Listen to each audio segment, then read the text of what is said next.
539-1776 to book your appointment today, or just visit our website at knoxvillesmiles.com.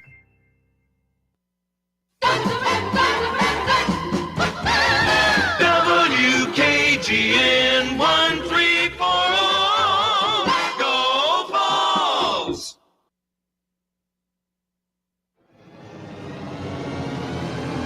You're tuned in to East Tennessee's premier sports radio call-in show. This is The Drive.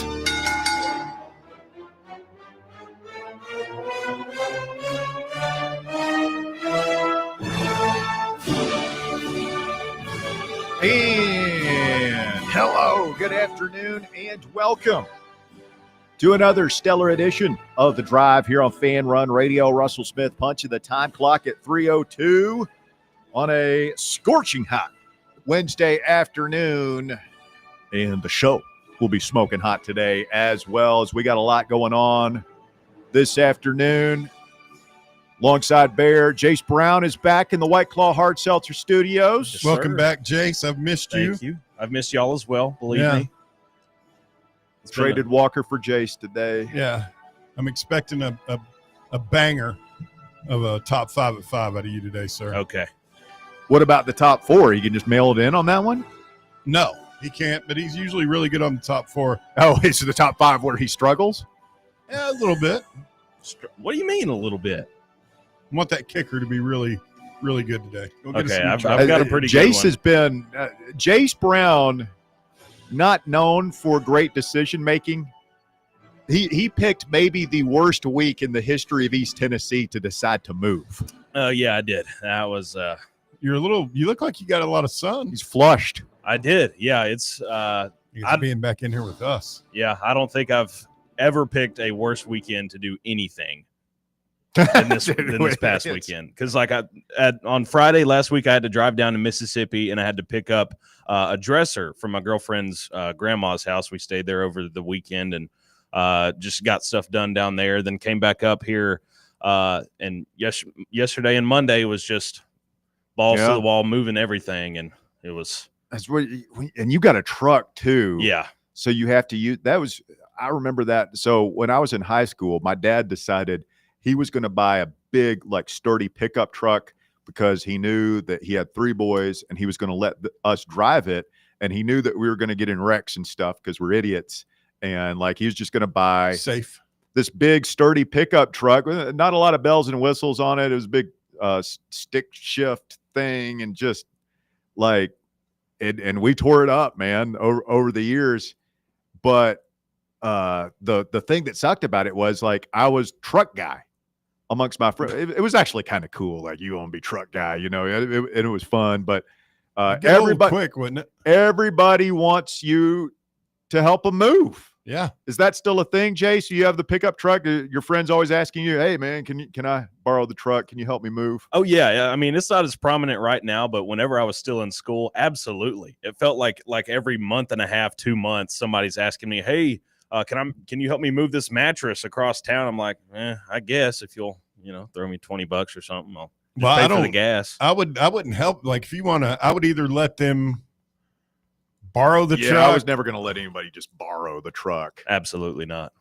I mean, I'd have them, let them know you break it, you buy it, and make sure it's full when it comes back. Either I drive, but I mean, I never would want to help the actual moving part. So you just leave it to them. Sit in the truck. You load it up, and I'll drive it to wherever you want it. Yeah, I was hire movers. I was a helper, but those days are long gone. Better, Jace. You're young in your prime. I was young in my prime. You didn't even think to ask us to help, did you? Never crossed your mind? No, it never crossed my mind at all. He's like, no, you two old dudes are the last people. First of all, I know you would say no. Yeah, especially because it was probably gonna be hot. Show up though for giggles. Oh, that would be good. That's what he needs, is for you to show up. That's the most worthless offer of all time. I'll show up. I'm not going to help. I'll be there. I'll watch help, you. I'll moral help you support. get it packed. I ain't even going to do that. Truck. Yeah. Logistically. So it was hot and sweaty work, huh? Oh, it was bad. It was whenever we signed our lease, we had applied for one that was on the bottom floor. Oh no. We get there. Oh no. 3rd floor apartment. Oh. What was the hardest thing to maneuver upstairs? The hardest thing to maneuver was definitely the big antique dresser That you we drove got. down to get? Yes. That was by far the hardest thing. Couches are tough, man. Did you have to do the couch sucked yesterday. That was the last thing that we moved in there, and we said, we're not moving anything else for the next 3 days. Yeah. Could you get it? Could you not get it through the sliding glass door? Oh, wait, yeah. Whenever I was getting it out, outside of the old apartment, but at the new one, it was just. You don't have a balcony? I'm on the 3rd floor. You can hoist it up there. I'm not hoisting. I What hoisting. am I gonna take over there? You want me to rent a crane? Well, no. You get like 3 or 4 dudes on a rope, and you just pull that thing on up to the balcony and then in through the sliding glass door. We don't have a sliding glass door. We just got a single door. That's what I bring to the table, Russ. Solutions. Much like this show. You don't bring any actual help, but you'll tell them. It's the worst guy too. It's the guy that won't help. It's like, you're doing it wrong. You ought to be doing something else. Yeah. Here's I'm what upper you ought to do. management now. I wouldn't do it that way. I would do it a better way. You guys are just messing it up. All right. Well, it is opening day of training camp for the Volunteers. And you know what that means. It is time for the first Rocky Top report as we go to our first practice report on the drive.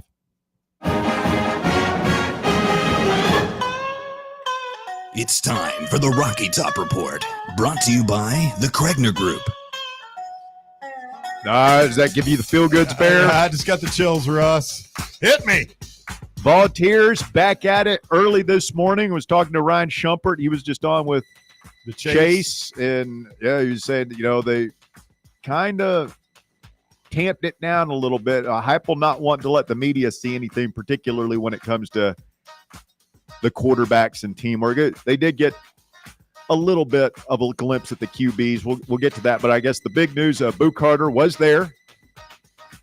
Yes. No helmet for Boo. He was Nope. apparently with the injured players, kind of off to the side. Well, they showed the video I saw. He was running with the rest he was the only one without a helmet, so he was doing like the jogging, getting loose kind of thing. And then once they broke into team groups, he had to go inside.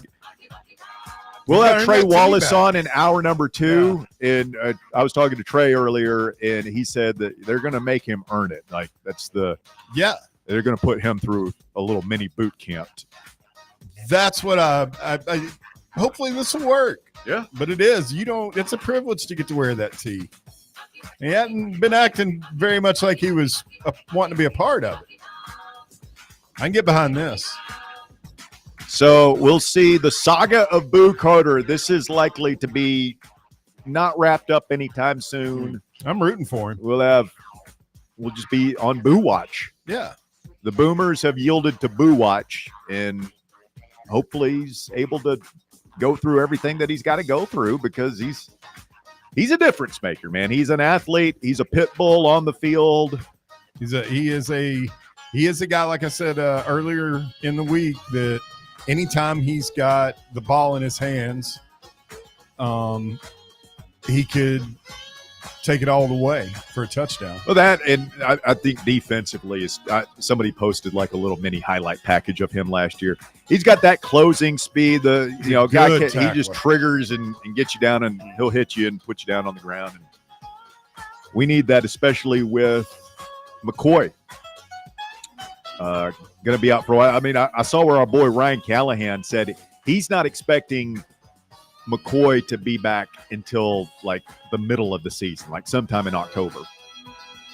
That makes sense. So that put it at what, about 10 months? Yeah, it's usually a 9 or 10 month injury these days. So we'll see. I mean, he was there running with the team today, so laterally or just? Well, I don't know. I haven't seen, but he was running. I'm guessing he's not cutting yet, and so it's like, can you cut laterally? Can you do that? And then can you take contact? Can you get hit? and you get in a pile and be twisted and all the things that happen in a game of American tackle football. Seems like he's a way off from that. Yeah. Is there swelling going on after you run? There's all kinds of stuff. So we need Boo. Boo needs us. And like I said, I'm rooting for the best thing that could happen is for this to really make an impact on the guy. And he's here this year and next year, and then he goes on to the NFL. All right, so the quarterbacks, everybody wants to know, how did Joey Jaguar look? Joey Throwy, the Jaguar. I think the interesting thing is Merklinger was running first string in the limited portion that the media got to see. He got the first reps. So I don't know if that means he's doing better or if that's just sort of a seniority thing, like he's been there before, knows the system, and they want the guy to... He knows what the coaches expect in summer practice. Yeah, we'll see what happens. Merklinger was reported to be the most accurate in the limited amount of throws that the media was able to see earlier. That's why when all this talk, started, I really thought Merklinger still had the inside track to be the starter because he's been here. He's been here with the receivers. He's built up chemistry with them, working out. He's been studying this playbook for, 2 years now? Yeah. In the Heupel system, and I don't know. It'll be interesting to watch. No, I thought the video I saw, I thought Aguilar looked good, well put together, good throwing motion, all that stuff. So I think it's going to be a battle, man. I think it's between those two. I don't think McIntyre figures in much for right now, but long term, certainly he's an intriguing prospect. But I think that Merklinger is going to have more of a say than maybe we thought. I'd still probably, if I had to guess, I'd probably go Aguilar, but Merklinger's got an opportunity. Apparently he looked pretty good earlier today. A couple of other things for you. Brazel was out with an undisclosed injury today. He was not going through team stuff. So yeah, that's not great. Doesn't sound like it's going to be anything serious. I saw one report said that they expect him back next week at some point. So it's not a hamstring. Hopefully not. Hopefully it's just precautionary, all that stuff. But he's a guy that needs to be out there, man. Like he's done a little reps. Yeah, no, but he hasn't done enough to be a guy that you can just be like, oh yeah, we know what he can do. We don't need to no, he needs to be out there practicing. Yeah, especially given the fact that we're going to have a brand new quarterback. It's probably going to be one or two guys, and you need to be building up that chemistry and need to be getting your reps in now. Wouldn't you think? Mm-hmm. And then, kind of off the field note, I saw Arian Carter and McCoy, Jamad, were named to the watch lists, the preseason watch lists for the Butkus and the Thorpe Award, respectively. So best linebacker, best cornerback. I think it's going to be really hard for Jamad to win that. Yeah. Yeah, I mean, these watch lists are always like 50 to 100 guys long. I'm not thinking Arian Carter's going to win the Butkus Award either. But I think he's got a better shot at it than. I mean, if Jamad hadn't blown his knee out in January, I'd pretty good odds. And that's the Thorpe Award. That's a big one. Sure. You familiar with Jim Thorpe, Jace? I'm familiar with Eric Berry's name next to Jim Thorpe Award. What do you know about Jim Thorpe, Bear? Nothing that I can recall. He was an unbelievable athlete. He was Indian, yeah, Native American. Didn't he play for Pop Warner at Yale or something? I mean, I have to look it up. And then he couldn't. He was the first freak athlete, like along the lines of like Michael Jordan. Yeah, and my grandfather used to tell me about Jim Thorpe. He was the guy. He could do everything. He had incredible speed. What can you tell me about Dick Butkus? Oh, he was one of the nastiest dudes that ever played the game. Was he the guy that destroyed Frank Gifford in that famous photo? No, that was oh God, if you hadn't asked me. It was I think it was one of the old dudes on the original Inside the NFL on HBO. what is that guy's name? I can see the picture, right? He was standing over. Was him. Gifford the guy that destroyed? Was it Y.A. Tittle? No, it was Frank Gifford got destroyed. You don't ever actually see the hit. I'm sure an alert listener. But it's will just clue us that in. was the thing. You just saw the aftermath. Thing I remember, Dick Butkus was on that TV show with My Two Dads or whatever. Yeah, Dick Butkus. I mean, there were some during that era of the NFL. Dick Butkus, Doug Atkins. I mean, those guys were killers. All right, so there's your first Rocky Top report of the year. Very exciting. What you got it? Yeah, it's Chuck Bednarik. Chuck Bednarik. I just remember he always guys held his had hand those up. names back then. Chuck Bednarik. Yeah, Dick Philadelphia Butkus. Eagles. Just manly names. He'd hold up his hands to the camera on that show, and they'd all be going like different directions sideways. Yeah. Like his hands were just mangled. Not a lot of Tuckers and Tanners and No. Vinny. Chuck Bednarik. Chuck. Dick. Doug. When you stand at the line of scrimmage, the quarterback, you see Chuck and Dick across and they're just like drooling, Snot's running out of their bandages, nose, like blood, like just seeping out of bandages on their elbows. They're You're like, screaming oh my that they're God. going to kill you. Yeah. So those dudes were. Yeah, that was a different game back then. It was wild, dirty. You ever watch some of those old films? Like Art Donovan talk about getting his knuckles bit at the bottom of the pile. Yeah. Who was the guy from the Cardinals? Who was Conrad Dobler? Conrad Dobler. Mad Dog Dobler. Another name. Conrad Dobler. He's the guy's punched, name. Punched Mean Joe Green during a game. Conrad Dobler sounds like a dog. Like that doesn't sound like a human being. He actually looked kind of like a dog. Bring Conrad Dobler over here and put a leash on him. He looked kind of like a Rottweiler. Yeah, he outright just punched Mean Joe Green in the stomach several times. And Joe asked him to stop, and he said, well, you're going to have to stop jumping and trying to tip the pass. So if you stop doing that, I won't punch you in the stomach. But if you jump, I'm going to punch you in the stomach. Makes sense to me. Those dudes are just. You could do that back then. Yeah. Different times. All right. Let's open up the phone lines here. We'll go open lines this hour. Trey's going to jump in next hour. He was at the press conference yesterday and has been covering the events from the Wallace compound for us, and we will check in with him in hour number 2. So open lines right now. If you want to get going, 865-966-3435 is your phone number, 966-3435. Call or text the program this afternoon, and we'll be back with more right after this. The Drive. For the fans, by the fans. This is Fan Run Radio, Knoxville. Hey Knoxville, Surfside iced tea and vodka made with real brewed tea is only 100 calories, 2 grams of sugar with no bubbles and no troubles. That's right, 0 carbonation, so it's easy to sip and enjoy. Headed to a game day or party at a friend's house? Bring an iced tea or lemonade variety pack from Surfside or try their green tea and new raspberry tea vodka. Find the can with the sunset stripes this season. Surfside iced tea and vodka, sold at bars, restaurants, and stores near you. Surfside iced tea and vodka, sunshine in a can. Must be 21 or older. Enjoy responsibly. Where are the best ribs in the Volunteer State? Rickard Ridge. Who has the best barbecue catering packages in East Tennessee? Rickard Ridge. And where is the most beautiful setting to enjoy a meal with family and friends? Rickard Ridge. Rickard Ridge Barbecue.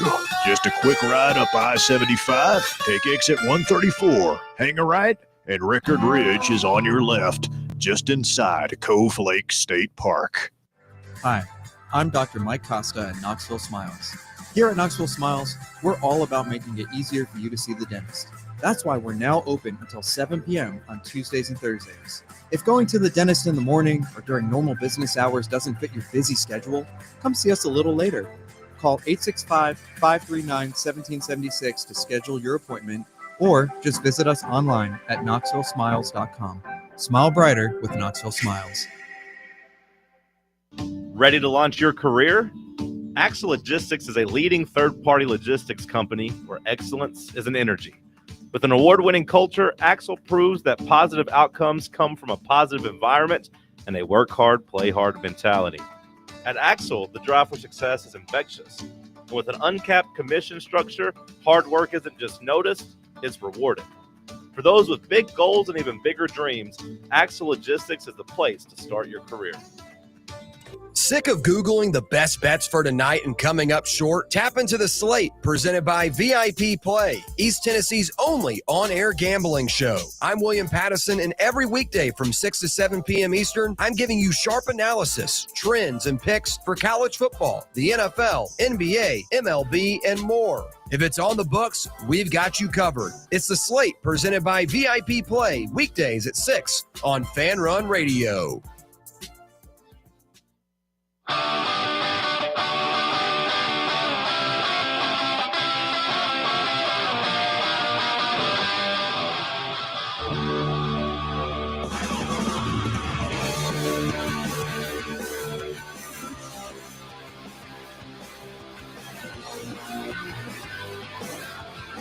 Fan Run Radio, the drive continues, 105.7 FM, 1340 AM.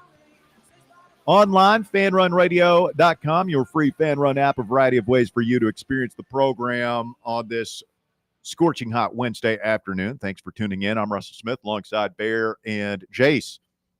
Open lines, 865-966-3435. Your number to get on the show. We got What You Talking About coming up in hour number 3. Feel like we're off to a good start. We kind of stumbled out of the gates with the Bob and Cody debacle. What do you mean? No, there was no stumble. There was no debacle. There was everything is I apologize, man. I've got allergies. Yeah, Trey is struggling with it too. So it's just one of those things. I got a cough drop going. See, this is why you can't participate in What You Talking About. Why? Because you just start stuff that you just like fabricate controversy where there is none. The first 2 days have gone swimmingly. It's gone perfectly. There have been no hiccups at all. It has been absolutely 100% on point. And, it was a debacle. It was a debacle. A disaster the first day. It was like, no, it wasn't. No, it was fine. Everything has been fine. So it's been off to a great start, Jace. Have our first qualifier in the Champions League. Some random guy, man. Came in here and dealt it. Wow. Yeah, rando just. Oh, and he was going up against. Threw down yesterday. You'll recognize the names, Nick and Chase from last year. Okay, yeah. I mean, veteran, what you talking abouters. Stay tuned for your cue to call for that one coming up here in hour number 3 of the show. So the hoops exhibition against Michigan fell through. Yeah, I was really looking forward to that one. They've got a really good team coming up this year from all the projections on all those sites. Like the Torkov guy had them really highly rated. I would just really like to play more of the upper tier Big Ten teams simply because that's usually one of those teams that's blocking our path to the Final Four. I mean, I guess we're playing Illinois, but played Indiana last year. I've had some runs with Michigan State, Wisconsin a couple times. We need to play Michigan. And I think that would be a great rivalry. Just a scheduling thing. You don't think Rick Barnes had a falling out with nice guy Dusty May, do you? No. Had it just been a scheduling issue? Either that or just, somebody may have gotten cold feet or where was that game supposed to be at? That was supposed to be, Ann Arbor.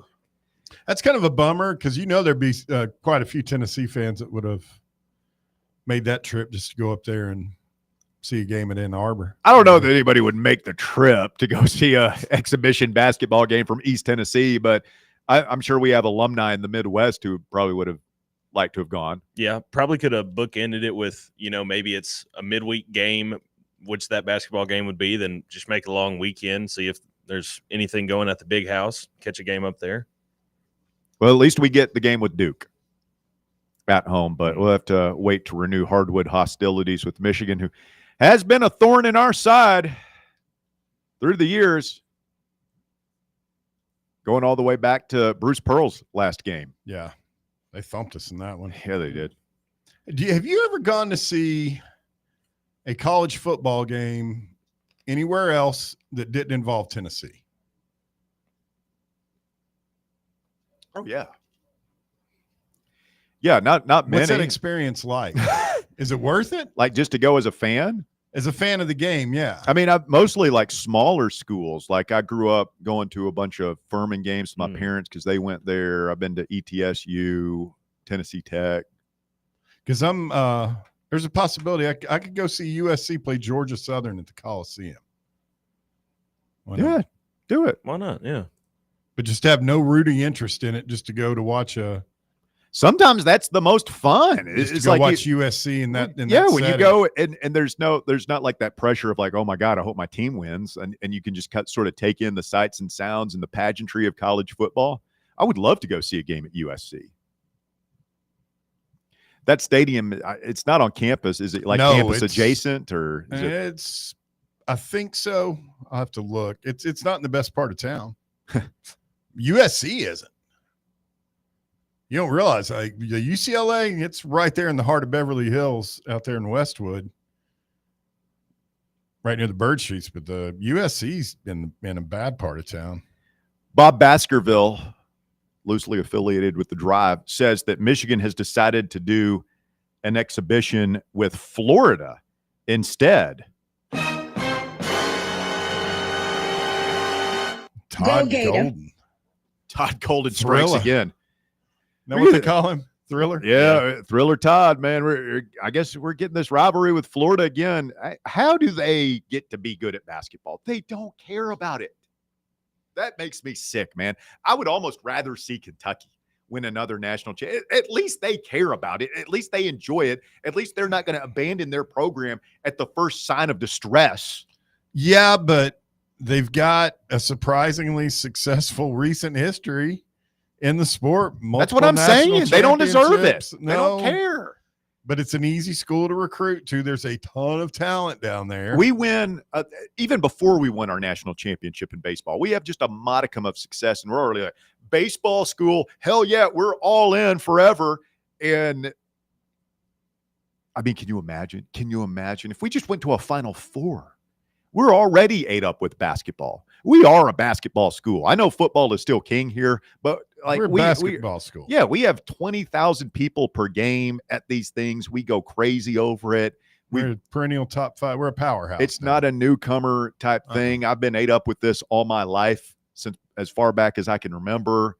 We were putting fans in there for buzzball, for the con zone. I mean, I got sucked in when I was a kid in the 70s. And it really, that back then for like my generation, I honestly believe like basketball and specifically John Ward on the radio is what the big pull, even almost as much as football, because there were more basketball games to listen to than there were football. You get like 10 or 11 football games. One other note, Jason will have more on this later. Tony Vitello is going to be featured on MLB Network's coverage of the game at Bristol this weekend. Mr. Handsome. Yeah. MLB Network loves some Vitello. Are you going? No. I did hear the weather is like, it looks like it's going to cool off a little bit. It's not going to be nearly as, I wouldn't want to sit in those aluminum stands. There's a reason they run at night in August. Yeah, I know. It's just too hot up there. It's going to be warm for sure. That's just a giant aluminum bowl. I would like to see it. It actually, if you see, and it is at night, right? It's a night game. It's going to be 7:00. I mean, I think it looks a ton better than football. I think part of that is the baseball field's just enormous. I mean, the things I've seen, it looks fine. And it looks like, for me, it's just probably an old guy. Like I'm just, I don't want to deal with the crowd. That's a whole day, man. That's a whole day around a lot. If it were like here or even a Braves game where you can get in, get out, and it's just a 3-hour ball game, like I could probably do that, but it's a little too long day for me. If I were Jace's age, you'd be up there. Yeah, nothing better to do. Well, because it's what, about an hour and a half drive by the time you're. And then it's usually good. A little longer than that, huh? If you want to be able to get out, you got to walk like 5 miles up there to it. That's what we used to do, park out on the highway. Yeah, I mean, what kind of crowd are they anticipating? Over 50,000, I'd imagine? Oh, yeah. They're saying this may be the biggest attendance for a baseball game in history. Wow. What is the biggest attendance? Can you look that up, Jace? Yeah. Biggest all-time baseball attendance. I think it was the old Astrodome.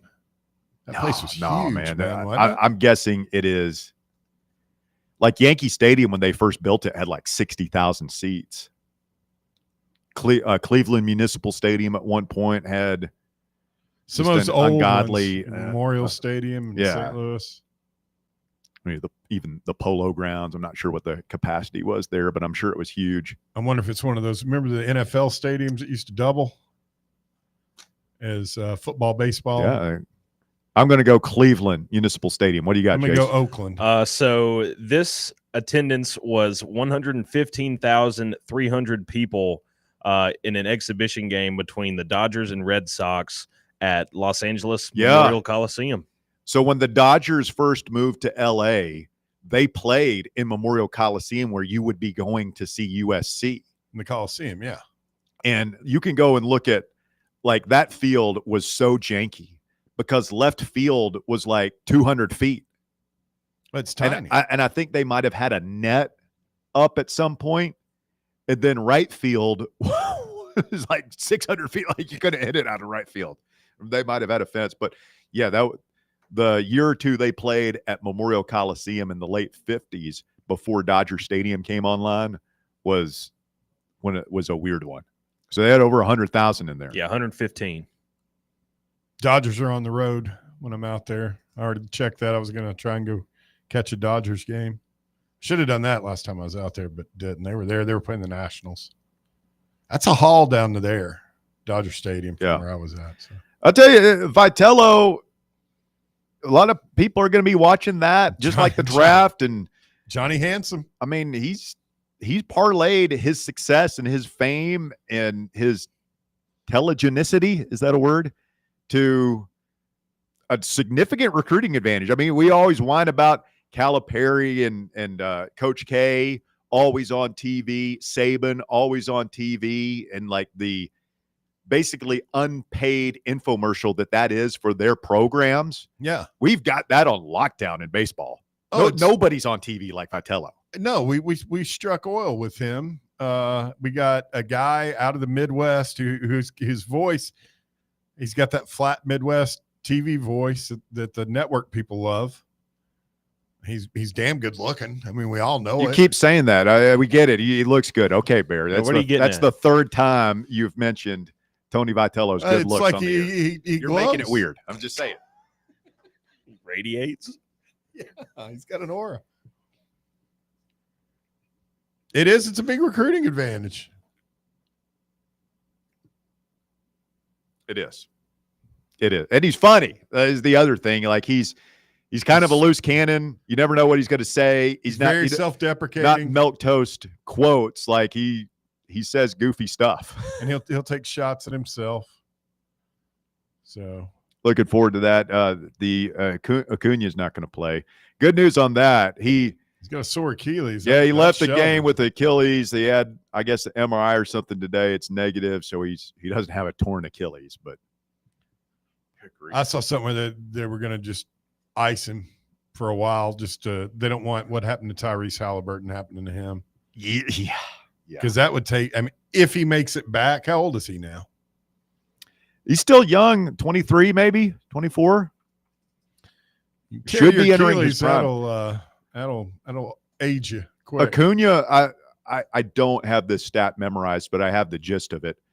Since like 2018, the last 6 or 7 seasons, Major League Baseball, he has, I believe, 28 home runs of over 450 feet.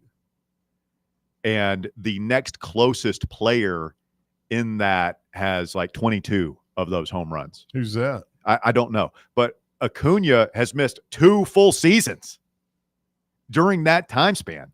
So he's done that big stick, man. in less than 2 seasons less than whatever the next guy is at. And you got to think whatever that is, what in 7 seasons at 28 home, that's what 4 of those just moonshot blasts per season. So that's 8 of those type home runs that he's probably missed.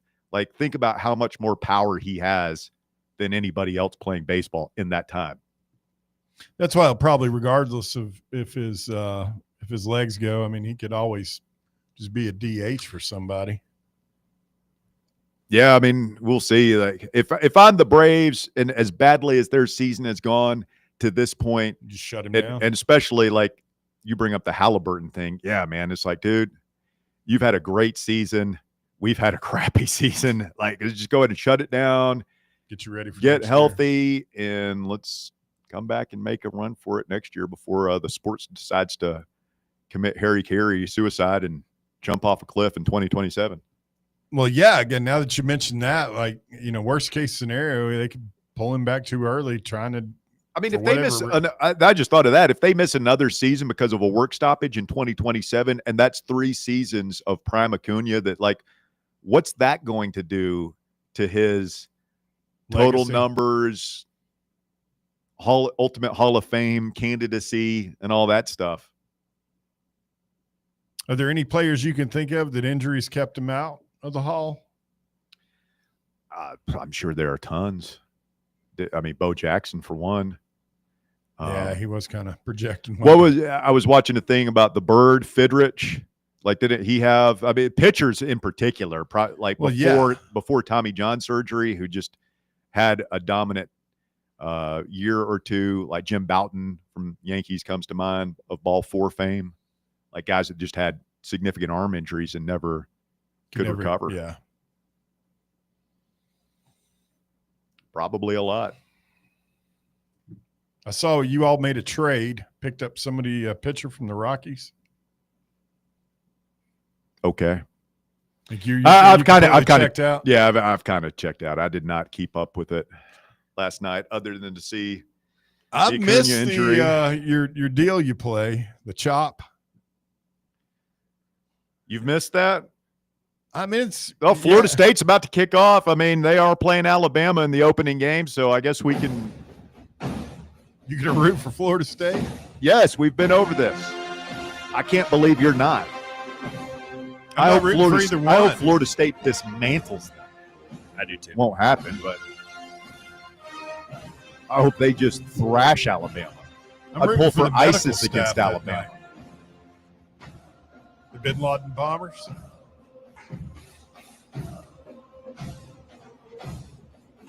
It's just not as it doesn't have the same impact without the Braves just dealing.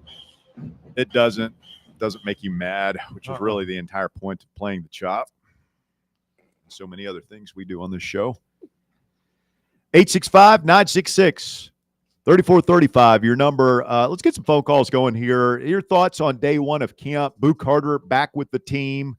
Jake Merklinger taking the first team reps at quarterback. No Chris Brazzell. A couple of the highlights from Tennessee's first practice of the season. Your thoughts, call or text the show today, 865-966-3435. We'll get to it when we continue with more Fan Run Radio right after the break.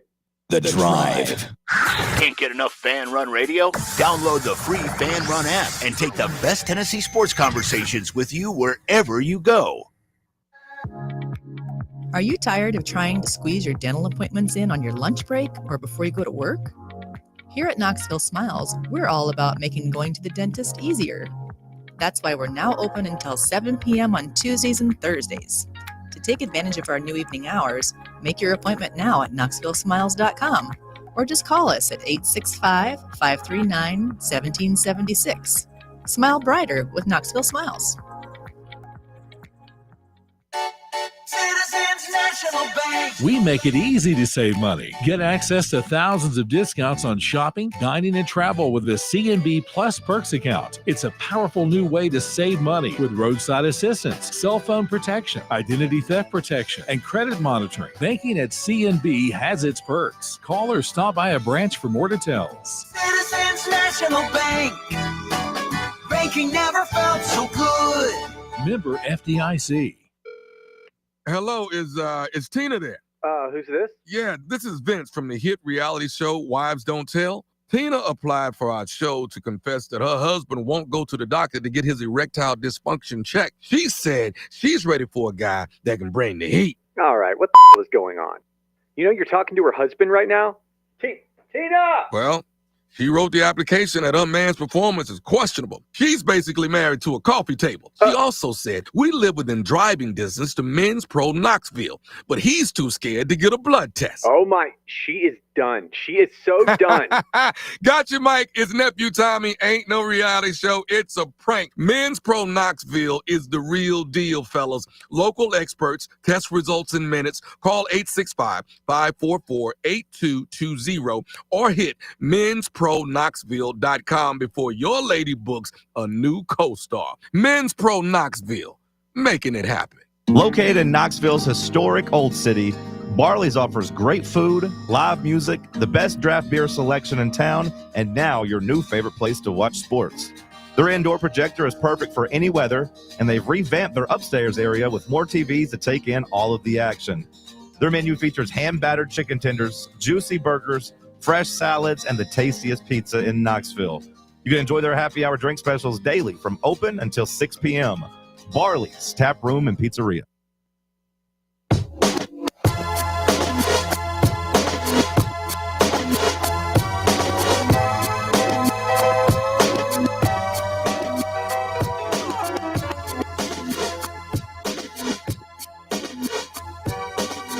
Fan Run Radio, the drive continues, wrapping up hour number one of the show, already flying by on a Wednesday afternoon edition of the show. Well, people still waiting on what is Tennessee going to do in regards to its apparel contract.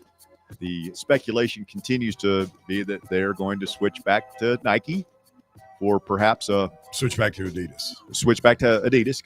For a princely sum, shall we say? Yes. A bag. Yes. As the kids say. Shout out to the Lenore City Bulldog. Davey Hudson alerted us to this before the show, Bear. Mm-hmm. Adidas shares fell Wednesday after the German sportswear giant flagged a double-digit euro hit from U.S. tariffs in the second quarter and warned that current import levies will push the cost of its U.S. goods up. Nike's an American company. Russ, that's all I'm going to say. Let's buy American, Russ. Now, somebody pointed out to me on Twitter that the tariffs would affect Nike as well. I don't know. I'm not smart enough. I don't follow it. Like, I know both of these products are made overseas in the same sweatshops in Southeast Asia. Oh, yeah, in Indonesia. Yeah. There's like 8-year-olds soccer I don't think it's that bad anymore. That was a problem back in the 90s. I think it's a complex issue that, again, we're not smart enough to truly figure out. Macroeconomics. I don't think it's well, I'll just give you the one anecdote that I know. Phil Knight's book, Shoe Dog, which is really good. Like, if anybody, he basically said, like, when that stuff came to the forefront in the 1990s, like, they had a commission to study it and everything. And his thing was like, well, we're just going to pay a living wage to the people. Like, first of all, we're going to get the kids out of there. And then for the, like, 16, 18, whatever the age is, we're going to pay those people a living wage. Right. And after like a week of that, the local government called Nike and said, you can't do that because you're paying these people now. Like, what is considered minimum wage in America is what a doctor makes in Indonesia.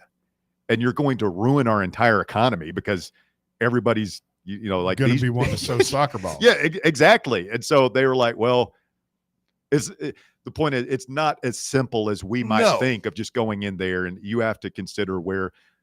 That's why we're going over to make these products in the first place, is because it's cheaper. Yeah.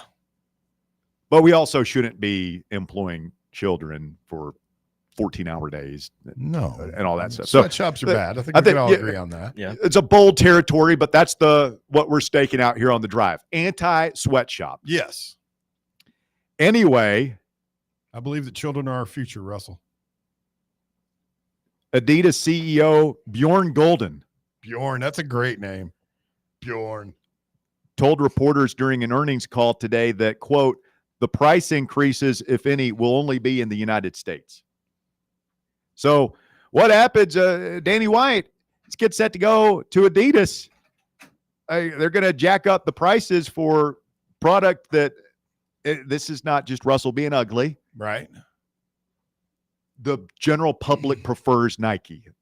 All you have to do is look at sales. It's a big ask America for us to begin with. So you're going to ask Tennessee fans to pay higher prices for products that most of them don't want.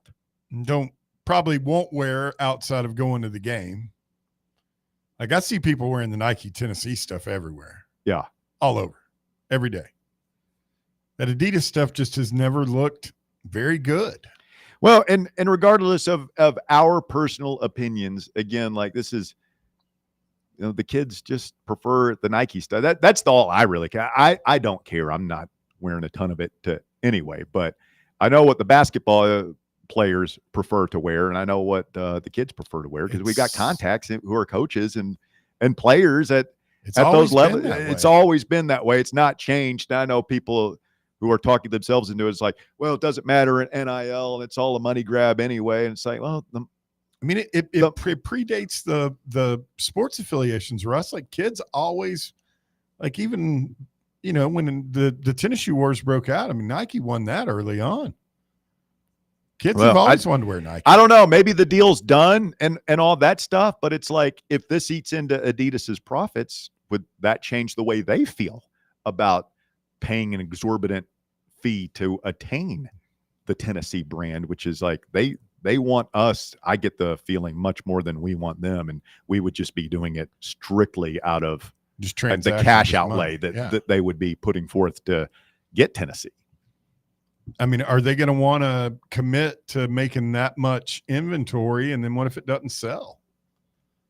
I mean, are we going to, how all that, and I don't know how to talk about that and know what I'm talking about, but Adidas said that it had not yet implemented any price hikes in response to tariffs, but had instead reallocated its sourcing mix. I have no idea what that means. The Drive rating from CNBC.com. I'm here for it, man. It's like, read me, I'll tell you what it means. Golden added that management would conduct a pricing review once the final rate of U.S. tariffs on global imports are confirmed on or around August 1st, and suggested that price increases were more likely to be applied to new products rather than existing lines. Wonder if that means the stuff that's already been shipped over here. Company flagged potential broader risks to consumer demand should UF tariffs set off a surge in inflation. So I don't know. Maybe somebody smarter than us can educate us here. Does Adidas they're based in Germany, right? Yeah. Yes. A European business versus Nike being based in Beaverton, Oregon, and a United States-based business. How does that work with the tariffs being that both companies are making their products overseas and importing them into the United States? I don't know. Will this have any impact on Tennessee's deal with Adidas?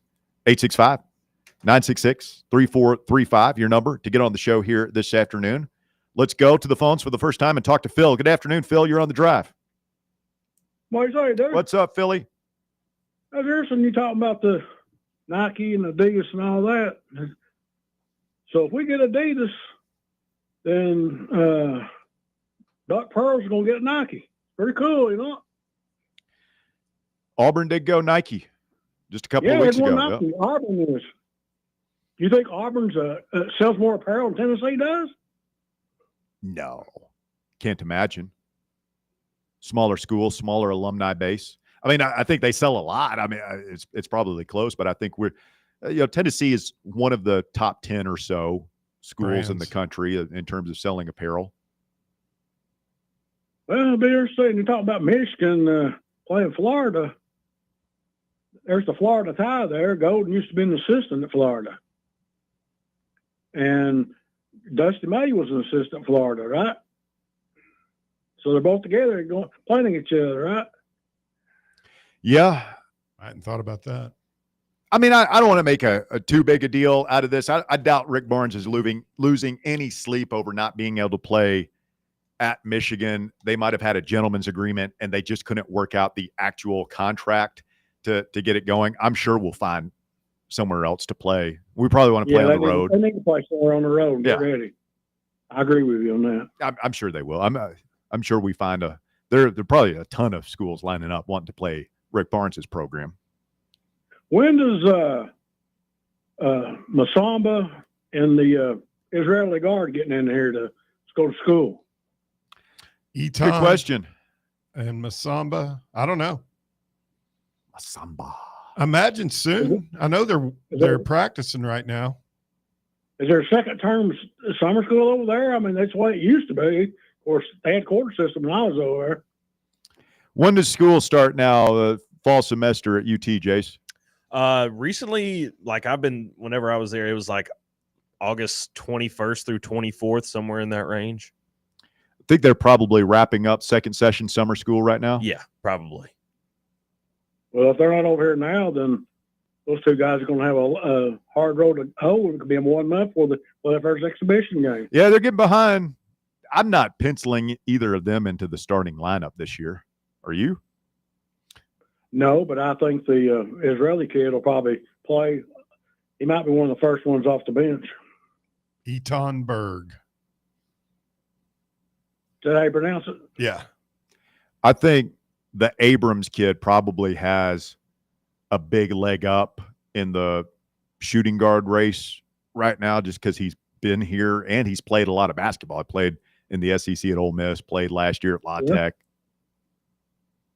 He's a top 100 player. I mean, so. And the other kid they really like is this Evans kid, Phil, the true freshman, picking up major Meshack vibes there as far as a guy that might be a little bit limited offensively, you have to develop on that end of the floor, but is just a hustle guy and a Barnes guy, high effort guy, very athletic.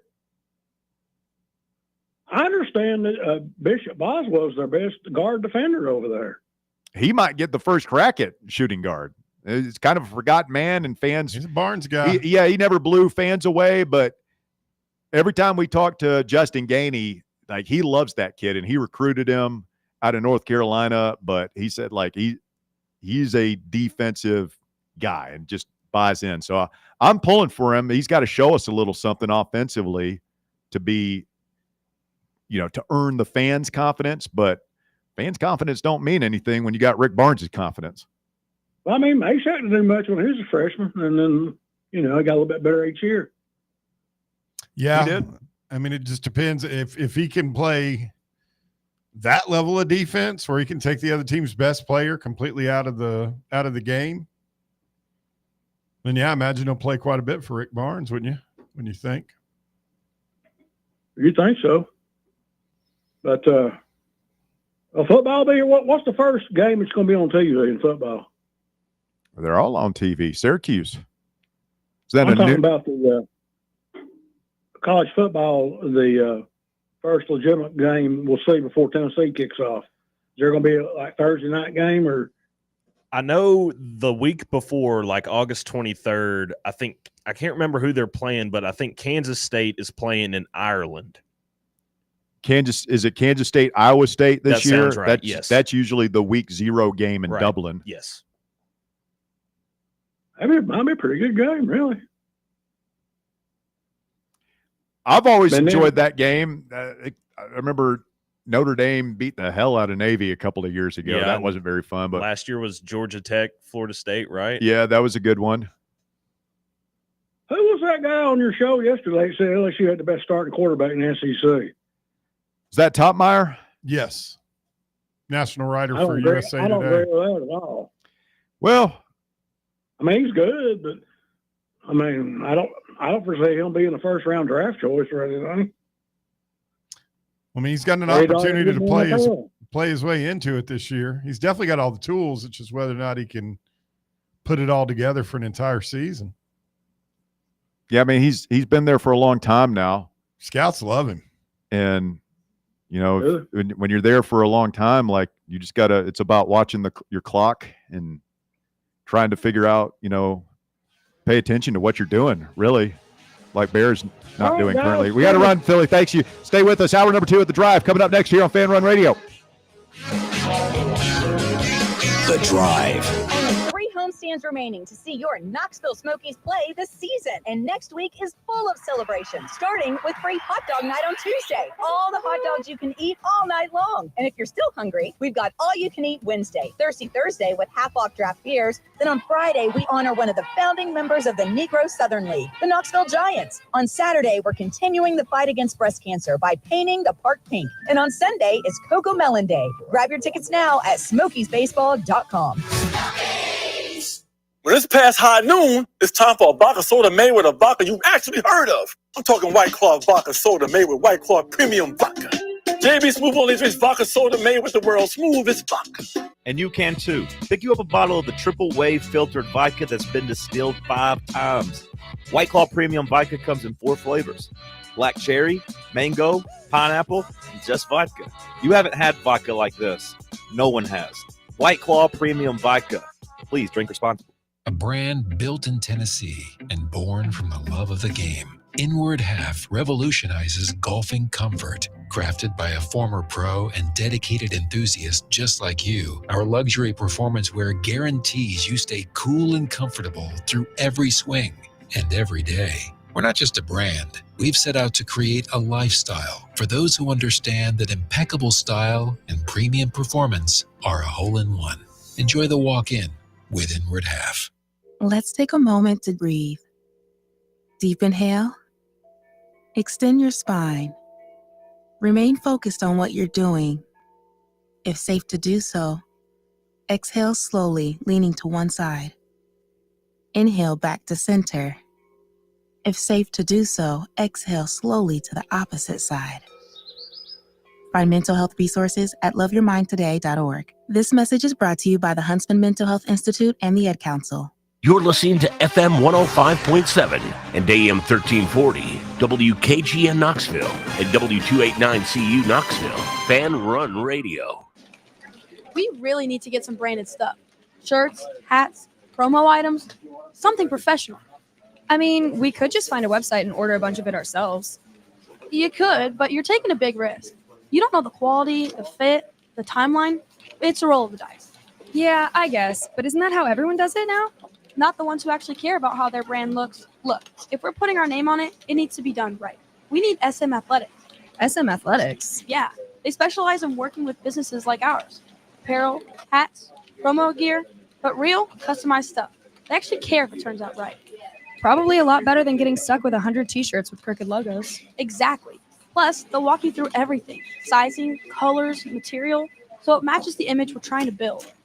Makes sense. What's the name again? SM Athletics. Trust me, if you want to look like a real company, not a flea market stand, this is the move. If you're serious about your brand, work with people who are serious about getting it right. SM Athletics. Good afternoon. Steady flow of traffic spotted right now. I-40 at the Holston River Bridge as that traffic volume builds, traveling out through East Knox County on I-40 out into Sevier County. There's been plenty of radar. And I-40 out in the Roane County area where we had a wreck earlier there at Gallagher Road at I-40. Still some troopers lingering around that area. Watch for some rain showers north of Knoxville on 75 throughout parts of Anderson, Campbell County. If your check engine light comes on, don't worry. Knucklebusters Amco will check it out for free. Google search Knucklebusters Amco Knoxville. I'm Commander Chuck with your on-time traffic. It's time for the Drive Stop 4 at 4. Hour number 2 of the Drive underway here on Fan Run Radio, and the top 4 at 4 is brought to you today by your Knoxville Smokies, back in town for another homestand next week. And it is a week from today, boys. Fan Run night at Covenant Health Park. Come one, come all. We're going to have a lot of opportunities for you to get tickets to the ball game, including next week at Matlock Tire Service, where we'll broadcast live on Tuesday. And then Wednesday, before the game, we'll be there broadcasting live from the team shop at Covenant Health Park, right there at street level. So you'll be able to come by and pick up tickets before the game. And then you can go over to Barley's and have a drink or something, and then come back and watch the game with us. So very exciting stuff. Looking forward to the second annual Fan Run Night at Smokies Park a week from today, next Wednesday night, the 6th, I believe, of August. Yes, it is. All right. A week from today? Yes. It's going to be a lot of fun, man. All right, Jaser, what do you got? Thank you. At number 1, preseason camp is officially upon us as we are just 31 days from kickoff in Atlanta versus Syracuse. Some notes from today's opening practice. Defensive back Boo Carter stretched with the team before doing some solo work for the rest of practice time. And quarterback Jake Merklinger got the first reps before splitting work with first-team receivers alongside quarterback Joey Aguilar. What do we make of Merklinger getting the first shot at QB today? Just seniority? But it's not really even seniority because he's the younger player, but just seniority in the program. Yeah, I think you got to do that. I mean, it sounds like everything with the Boo Carter thing and, this news now, I mean, I think you have to give the guy that's been on campus and been working his ass off with his his teammates first crack at it. Don't you? Yeah, I would think so. Yeah. I mean, simply for I would imagine like locker room politics. And this sounds like a pretty well organized locker room. Yeah. And if that's the deal, and it's like, we're going to give Mert he's going to be the first guy through drills, and maybe he's the first guy to work with the first offense in the first scrimmage. But Heupel and Halsley kind of know Aguilar's a little better. He's just more experienced, and we think, like, if that's the thing, at what point are you just waiting for the scrimmages to kind of play out? I don't know, because, again, at the bottom of all this, in the very, very back of my mind, is a voice kind of gets up above everybody else. All my other voices in my head That's us. It says all the other voices in your head. Hey, Bear. Oh my God. Heupel went through an entire summer camp and trotted out Joe Milton instead of Hendon Hooker in 21. Yeah. That's never far from my mind when we're talking about our quarterbacks. And that's what I'm sitting here trying to wrap my brain around. I wonder which one is the one. Well, I wonder if you have a couple of scrimmages and you give them both first-team reps and maybe even take the red jerseys off. I know that's crazy. Yeah, but that's what led them to choose Milton over Hooker in 2021. Is we never got to see Hooker with the live bullets flying, and I wonder if maybe you're better off, like, if it really is an open competition, let's give them both a bunch of reps with the first team, let them live football, and see who's better. They're not going to let him get hit, man. I'm telling you, you might have a quick whistle or something, but because I'm with you, like I'm worried that Heupel's he picked the wrong guy in 2020 for us. But in his defense, since then, it's been proven out because we text each other and joke about it. Bazooka Joe, practice Hall of Famer. Like, it happens, whoever he's playing for, wherever he's at, the people that cover the team and the coaches are just blown away at watching that guy. When you watch him in person, I'm sure it's awe-inspiring to stand there and just watch Joe throw against air with no pressure. But I just don't see him. I mean, you see them letting them hit those guys? As thin as our quarterback is? No way.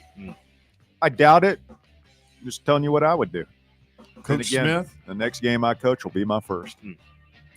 At number 2, VolQuest's Grant Ramey reports that Tennessee basketball won't be playing an exhibition game at Michigan in October, a source told VolQuest. The two programs were previously in discussions for a preseason game in Ann Arbor, but the game was not able to be finalized. It's currently unclear if the Vols will look for another high major exhibition opponent or go for a lower tier opponent. I'm with you and Phil, Russ. I think they need to play a tough road game. Well, if they were going to play Michigan, I would say the onus is probably on finding another tough D1 opponent. You know what would be fun? Why not call up Ricky P? Go up to New York City. Play St. John's. Yeah. Tamba. I mean, I'd be fine with that. I just think you want to play a quality opponent in a hostile environment, if at all possible, at that time of year, and give your guys a test. Because the rest of the schedule after that, remember, we went through it, is just nothing until they go to Vegas for that Thanksgiving thing. Yeah, I mean, we need to get some good work in. At number 3, let's look at some MLB scores with some early action today. In the bottom of the 7th, the Braves and Royals are still knotted at 0 apiece. Pitcher's duel. Yeah, in the bottom of the 6th, the Cubs are on top of the Brewers 8-3. At the top of the 7th, the Astros are blowing out the Nationals 9-1. And this one just underway in the top of the 2nd. The Pirates and Giants are knotted at 0. That Cubs-Brewers series has been a knockdown, drag-out. The Brewers won the first 2 games, and Cubs need this one. They've fallen 2 games behind there in the NL Central. Yeah, my Cards have really stumbled as of late. I don't kind of tapping out here. It looks like it, yeah. Could be worse, Jacer. Could be worse. Yeah, we're still above the 500 line. Could be a Braves fan. Yeah, that's true. And at number 4, Knox News' Mike Wilson reports Tennessee baseball coach Tony Vitello will join MLB Network's MLB Tonight for a segment on August 1st at Bristol Motor Speedway. Vitello is slated to join the show in the 6 p.m. Eastern hour alongside the third base side of the field inside the racetrack. Vitello has been part of MLB Network's MLB draft coverage in 3 of the past 4 seasons. They're going to have him at a desk, or is he going to be like a sideline guy, or... Looks like he's just going to be, from what I can read, they probably got the desk set up over there because it's the day before the game. But and I don't know that Tony would want to do this, but if you give him a mic and like let him go and interview people like on the field, how cool would that be? It'd be incredible.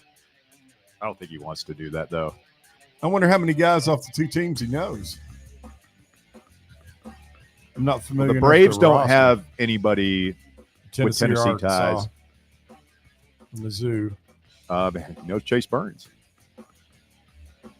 He's got the Strider connection.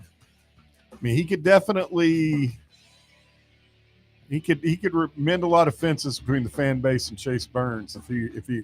Yeah, I'd be interested to hear that, because if he's going to be there and Chase is going to be there, you think they'd cross paths at some point. And I hope they do. I hope that they can hug it out. Yeah, especially after, like, I read it, took off my Tennessee glasses before I read what Chase was basically saying about what led to his decision to transfer and all that, and it was just a business decision. I was not left with a lot of ill will towards the kid. Is that it, Jason? That is it. All right, there you have it. The top 4 at 4 brought to you by your Knoxville Smokies. Again, Fan Run Night, Smokies Park, 1 week from tonight. Be there. Has there been a decision on which Fan Run personality is throwing out the first pitch? It's sounding like that solemn responsibility is going to stay with the award-winning morning show Talk Sports, heard weekdays from 7 to 10 here on Fan Run Radio. McClure? Or is Big John going to take another shot at it? I hear Cody wants his shot. What do you think? If he gets up there and spikes one into the dirt, can we just agree that I love the guys. Right. Varsity athletes. This has got to be it. Like, well, just them being allowed to represent the station in any sort of athletic capacity. Can we go ahead and place a moratorium on that? Not to put any extra pressure on Big Mac, but I thought it should be like Sam or one of the young guys. So that's the thing. Talk Sports, I think they still think that they're the young guys. They're not. You want to hear from Hugh Freeze, Auburn head coach? Absolutely.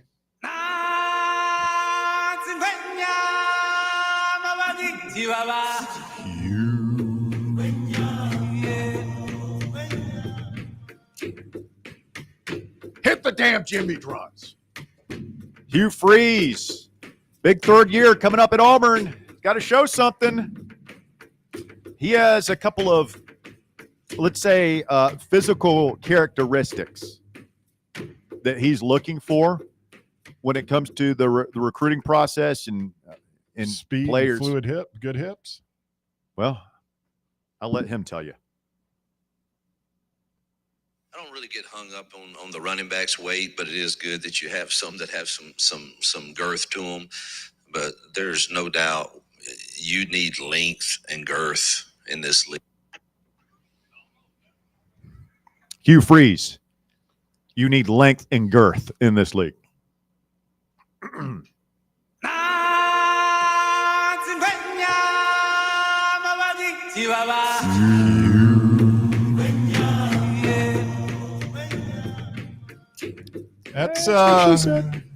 That's strange, man.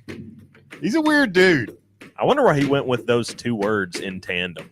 You know, why not like speed and like bulk, or just size and bulk? Yeah, size and bulk is what you're looking for. Or you just speed and size. Length has become a buzzword in college football. I know Pruitt was big on length in the secondary. That's why Heupel is the big on length. He likes longer corners. Everything. I would like to point out that when we were at our best, our corners were like T. Fair was like 5'10". Dwayne Goodrich was like 5'10". Steve Johnson was 5'10". Like all those dudes in the late 90s, the super fast guys were not speed. Give me speed over length any day of the week. All those guys' names you named have, ran 4.3 40s. You have no understanding of comprehension of how fast those teams were to watch. Well, I mean, I think we're getting back. That was one of I was most disappointed with, and nobody asked me at the time. Tennessee's lost, but I remember Dooley. Like that was one of the first major red flags. Was I remember him being asked about speed and size, and he was like, "I like size. Big guys win." In this league, it's like, ooh, no. Like, have you been watching Tennessee football? Like he's probably right. I mean, the NFL's littered with big guys, but again, give me speed. Like Chavis made a living with those linebackers that were like 6 feet tall, like Kevin Simon. Yeah. Was it Al Wilson? Obviously, was Raynock Thompson, a Leonard defensive Little. back, like guys who were basically defensive backs in high school that he would just put a little weight on and then turn them into speedy linebackers. Yeah. That's why you couldn't run laterally against those defenses. You couldn't make the corner. They were so fast moving side to side. And I think we've gotten back to that a lot. I mean, Garner obviously places a premium on speed on the defensive line. Marion Carter's quick. Carter's an athlete back there. Sealander's a cruise missile. Well, I'll be interested to see. I was going back through some of the comments from Tim Banks yesterday, and he went out of his way to praise Edwin Spillman. I heard that. Who was a 4-star guy out of the mid-state last year and had some injuries that kind of kept him out for the majority of the season. Like, I wonder if Spillman doesn't eventually supplant Thielander at that middle linebacker spot. He might. I don't know. I think it's a good tandem to have. Like, it doesn't have. I'm not saying like that has to happen or anything, but that's just something I'm keeping my eye on. I imagine they're both going to play a lot of snaps.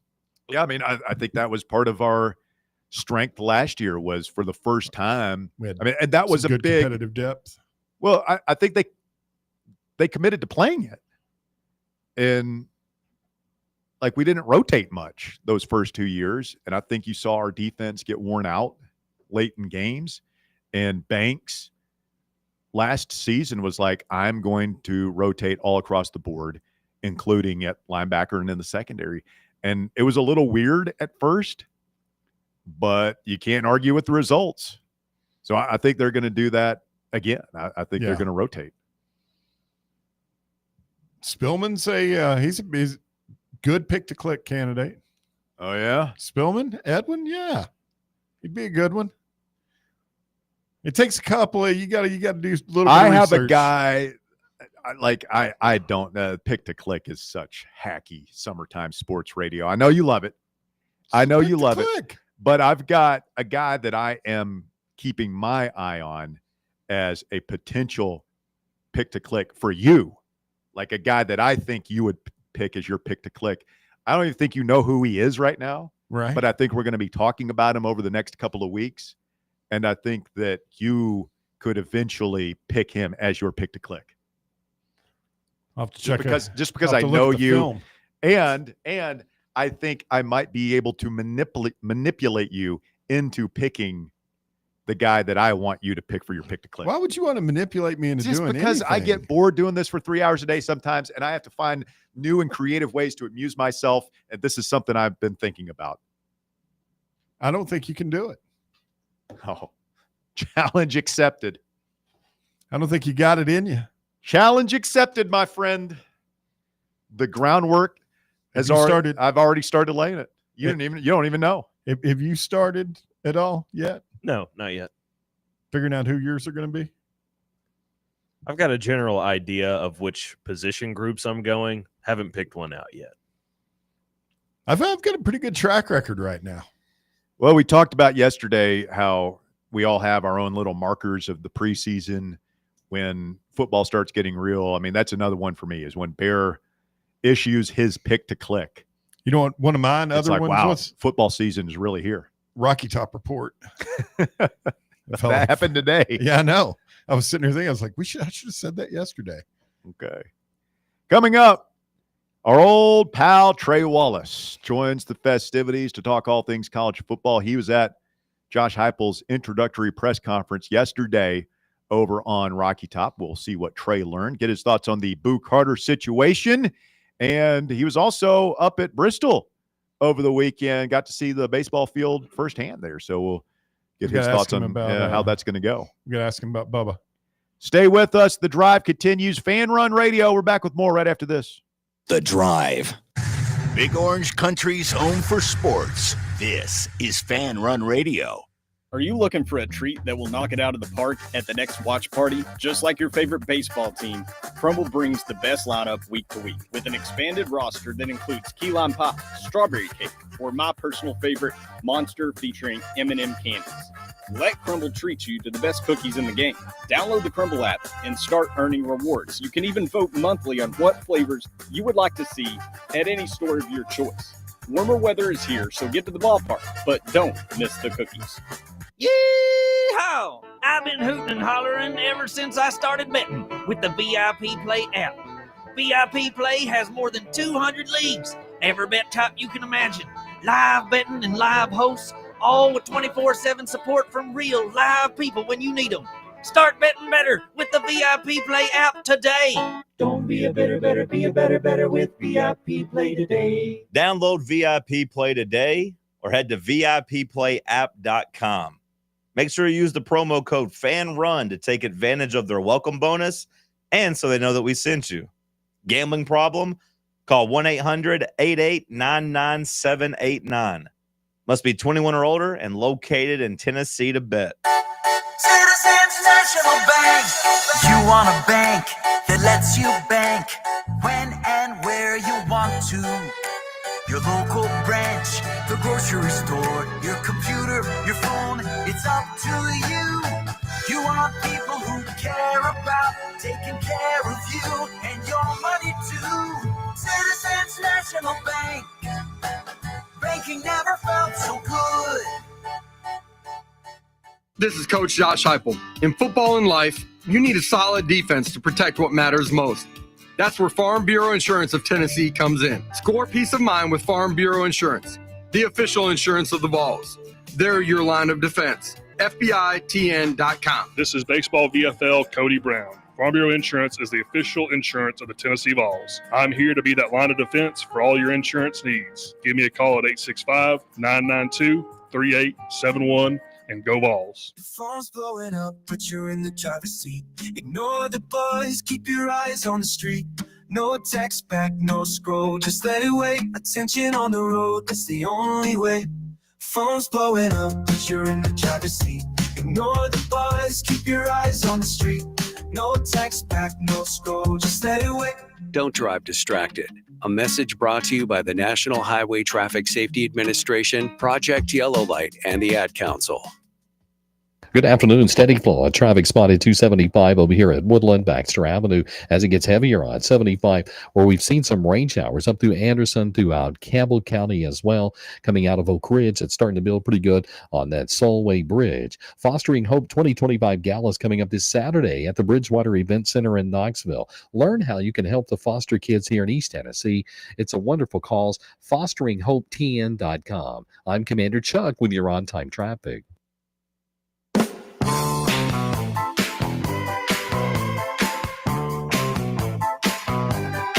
Shout out to friend of the show, country music recording artist Brandon Lay in Nashville. He's working on new mixtape, Bear. Really? And I've heard some of the early cuts.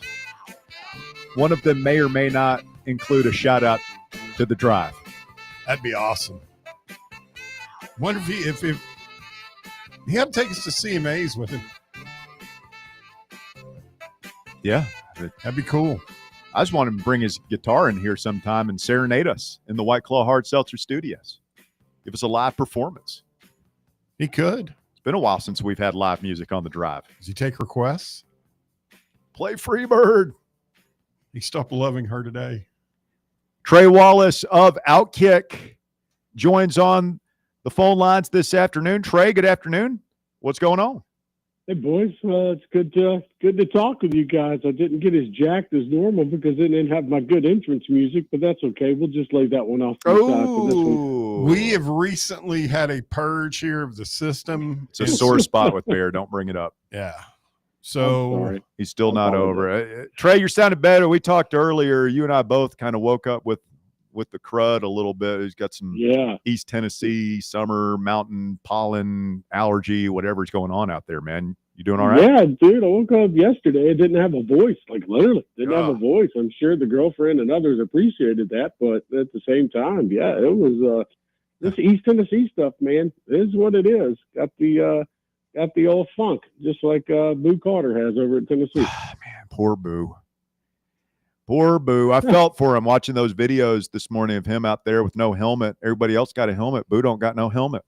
Got no pads, got no helmet, got told to stay inside the facility when the team went out there to practice, which I knew that was coming, was not allowed to be in the team photo yesterday inside Neyland Stadium. He's been defrocked. He's going to have to earn his way back onto the team, right, Trey? Which, by the way, on that, I mean, they can go back and take another damn photo. Excuse the language, but yeah, I mean, and they will. They will. I'm sorry. Yeah, they'll go back and take because they usually do 2 of them a year. They usually can't be in the photo. That's cold blooded, man. He want to be part of the family. Yeah, Oh, they're not messing around, guys. Like, in talking with folks over the last month or so about this, the leaders on the team, I mean, there was a consensus 3 weeks ago that, he should have been suspended indefinitely. 2.5, whatever it was, 2 weeks ago, 2.5, 3 weeks ago. He should have been suspended indefinitely, and it would have saved some of the headache from Josh Heupel yesterday. Even though he was going to talk about it and going to be asked about it, it would have, gave a different setup. Now it's kind of like he's suspended indefinitely, but still warming up and can wear the jersey type of thing. Like, and attend meetings and all of that good jazz. But, I mean, guys, What are they making him do? Are they like extra running and conditioning and stuff like that? Is it? Would you classify it as a punishment? I would. I think, Bears talked about in the past, making guys run stairs and stuff like that at the stadium. I'm not saying that's what it is. What I am saying is that he's not around them when they're on the practice field. Now, look, that could change by Monday. You guys know this. This is just how it is. But for the time being, he's got to show up for these meetings, these team building exercises that they do. He's got to, I don't know if it was yesterday or not, but there's going to come a time where there's a lot more apologies that have to be given out because of the situation. And, Josh Heupel, when he was meeting with this leadership council and the seniors and guys that have been around the program, they weren't like brief conversations. Like, it's like in-depth discussions about this. And do we want him around the team?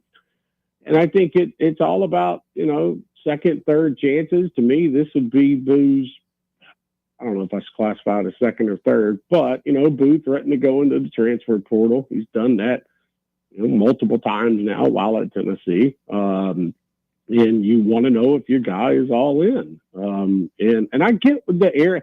Look, it's not lost to me the era that we're in right now with the portal and NIL and whatnot. This didn't have and the crazy part is it didn't have a darn thing to do with money.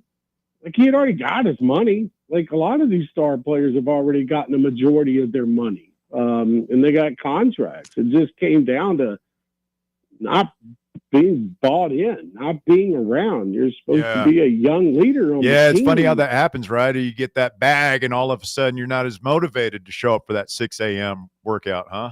Right, a bag. Oh, let me go out and hang out with my agent in California, and let me go out and, while the team is going through workouts, I'm going to lay on the beach. And I'm not saying that's what he was doing, but you guys know what I'm talking about here. And so, the flirtation with other schools in the past and whatnot, like, it's just, Boo took it to the next level, man, and escalated. Right, and can't do it. When you got, and you look, we all can't control our parents. Parents can say just about anything they want on Facebook, whether that's congratulations to my kid and I love them so very much, or you guys don't know bleep about what's going on. It just kind of escalated from there. And it's like, all right, that's fine. But it was just another distraction, that Heupel was ready to move past. But the first opening 4 or 5 questions yesterday were all about Boo Carter's status with the team. And I'm sure Josh Heupel didn't feel like discussing that. He's going to get asked, at every hey, did Boo do what he needed to do today to get back on the team? Like, when does this play out?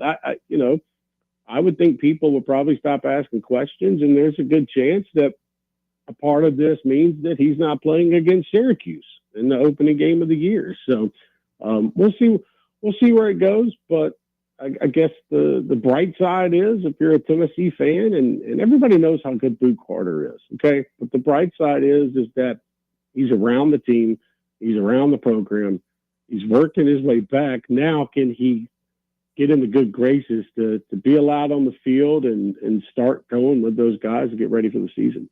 Hey, Trey, how much of you've got to go and do this extra conditioning, you've got to apologize, you've got to pay a penance basically to get back on the team, how much of that is Heupel basically having to placate, as he calls it, leadership council, Josh Josephs, Miles Kitzelman, the guys on the team that just quite frankly, we've heard basically advised Heupel to kick this dude off the team. Like, I think it's more than, I think at a certain point for some of those players, it was more than just, hey, he's not here working with us. I think there's just a clash of attitudes, if you will, whatever. We don't have to get into all that, but how much of all the things that Heupel, there's a tightrope he's got to walk here, right? To where he appeases the guys on the leadership council that, hey, this guy's done enough to earn his way back on.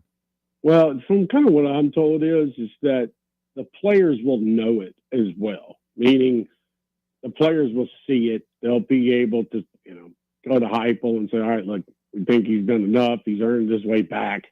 Let's get him out on the field. Let's get him working with the 2s and the 3s, and then he can rotate into the 1s. Josh Heupel has put a lot of trust in the veterans on this group, and we see how programs sometimes get discombobulated because you've got a cancer inside the program. Now, I'm not trying to classify Boo as a cancer, but just that person that is not fully bought into what they're doing, and he might be all about the team per se and winning a bunch of games this year and whatnot, but it's got to be more than that, man. Like, that's a brotherhood. Anybody who's ever played the sport, you get it. It's a brotherhood. You got to be involved in this thing. And they took it as a slap in the face that they're sitting there working out every single day and grinding in the weight room and doing team bonding things, outside of the facility. And, I'm not talking about like getting in a helicopter with Joey Aguilar and riding around downtown Knoxville, but at the same time, like, you have to be a part of this stuff, man. And that's how you grow as a group. And there's a lot of people out there that, think Tennessee is like an 8-win team this year, and the attitude inside that building is like, we're going to go out and prove you wrong. And so, everybody's got to be on board here. And for Boo, God bless him, whatever, he wasn't on board. And I think that's the biggest thing now, in my opinion, for him to get back on this roster. It's not like they're going, and here's the other thing too. It's not like they're just going to hand him a spot because he's been paid over $1 million.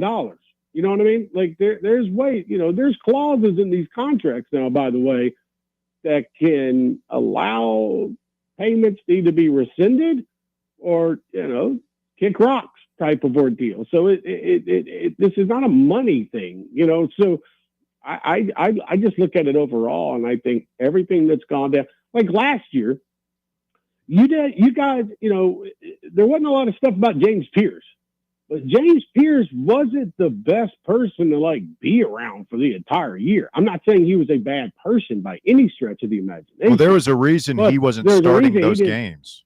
Right. But yes. And there's also a reason why he never spoke to the media during his time at Tennessee. Never. There was one time that he wanted to speak with the media, and it was after the Arkansas loss last year. And the Tennessee, department overseas said, "No, bro, you're not going out there and talking." What did he want to say? I have no idea, but I just know that's the one time he wanted to speak with the media was after the loss at Arkansas, and they put an end to that one, real quick. And there was other times where, and I'm not trying to get in the weeds here, but Pierce would be in the room waiting to go, right outside to speak with the media, and he just up and bolt, just say, "Oh, I'm not doing this mess." So I'm just saying, you have obligations as a star player at a university, and that goes for media obligations, that goes for team obligations, and so on. So Boo just got to get things back right, and when he does, he'll be on the field, and he will be playing, and he'll be playing really good. But until that time being, I promise you, Tennessee has players on that roster that can fill that spot. Hey, Trey, we have breaking news with you, or as we like to call it, traking news when Wallace is here.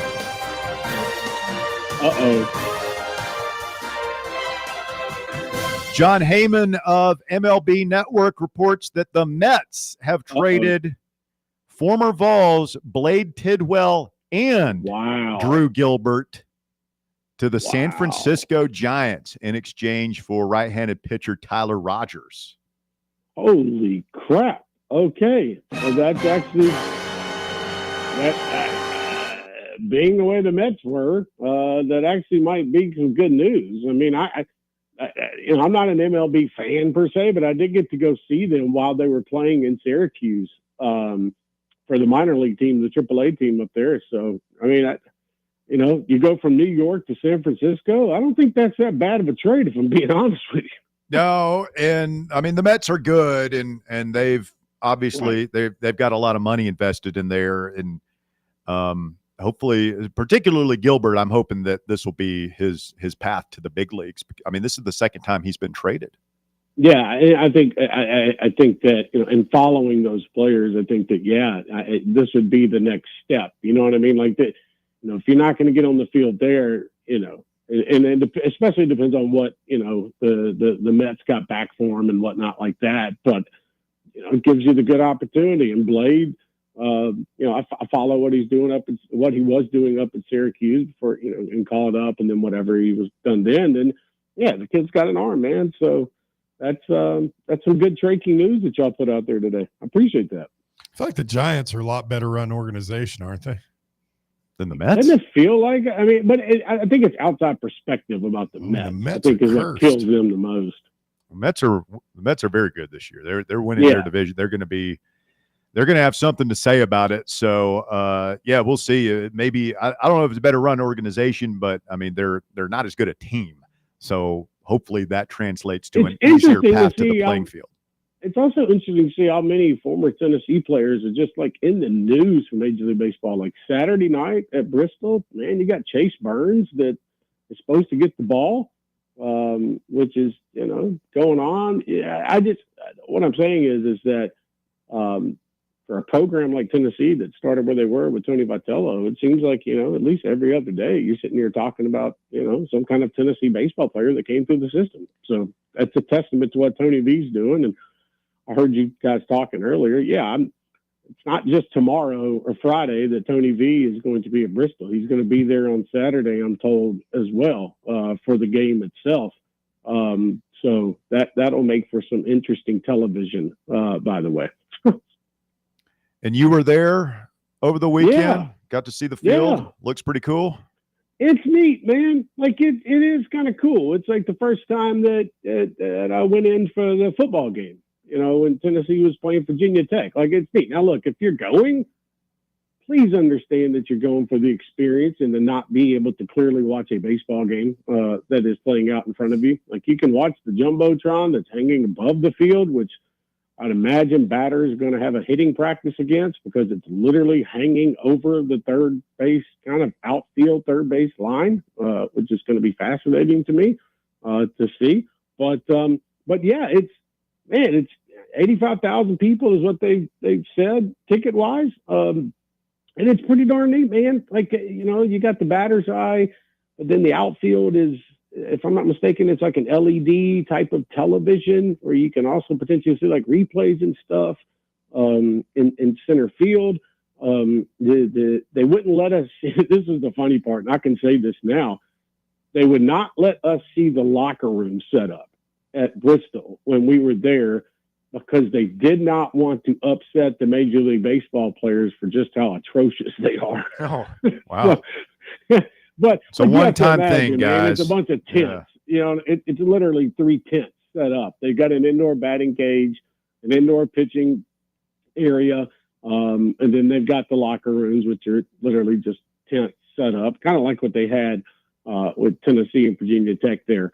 But a lot of stuff went into this, man. And what threw me off too was this is only one game. Like, you could have done like maybe 2 games there. Like, why just one game? Like, even if it was like a double header or something like that. Like, what I'm saying is it's a lot, and Bear knows this, it's a lot of setup for one game and then turn around and you got to have that thing undone. And the Bristol night race is pretty much a month later. Like that. So it's just a lot. But I think fans are, if you're going, and even if you're watching on television, it's going to be fascinating to see because they're going to go all out. And once it gets dark there, which probably around like 9:15 in East Tennessee, it's going to be a really, really cool experience. And like I said, if you're going and you're spending the money, take advice from people that were at the Bristol football game. Have patience when you go as well. It's going to be a cluster. So yeah. Just prepare. But, if you're a Tim McGraw or Pitbull fan or Jake Owen, they're going to have a big old concert there right before the game at 6:00. And if you're there on Friday night, I feel like I'm sitting here promoting the darn thing. You can go watch the Appalachian Championship game as well. So they put a lot of thought into it. It's going to be pretty neat. Trey Wallace of Outkick hanging out with us here this afternoon on The Drive. And Trey, we would be remiss if we did not congratulate the Wallace family on Cousin Bubba's big win up at the Brickyard over the weekend. That was pretty cool. Man, I was nervous. Buddy, because I'm listening to the scanner the whole time, so I know that they're running low on fuel. So when they went to, and Bear would know this, when they called it and red flagged it because of rain, I was like, man, that's probably it. Because everything I saw the tweet. Yeah. Well, everything I'd heard on the radio is, man, we only got enough fuel for one green, white checkered finish. And then, you got pace laps and all, whatever. I didn't think he finished the race. I thought he was out of fuels. And when he came out of the turn 4, I was going absolutely berserk. Yeah, it was, man, that's neat, dude. Like, you can win a lot of races your career, and it had been 100 races since Bubba won, but for him to win at the Brickyard, and it wasn't that stupid, race where, pretty much a road race, and it was actually the oval, per se, that was really cool. So a fun experience. The text messages were coming in from him till 3:00 in the morning because he was drunk out of his mind once he got back to North Carolina. And yeah, man, it's neat. It's seeing a family member, and you guys know about my relationship, and seeing that play out right in front of you, and having to beat Cal Larson to do it, which Cal is probably the best in the sport right now. So it's really cool, and yeah, he'll be. He's excited to get up for a football game this year, Tennessee game. He's got such a great relate. Rick Barnes sent him a congratulatory text Monday and all that good jazz. Noted so NASCAR fan, Rick Barnes.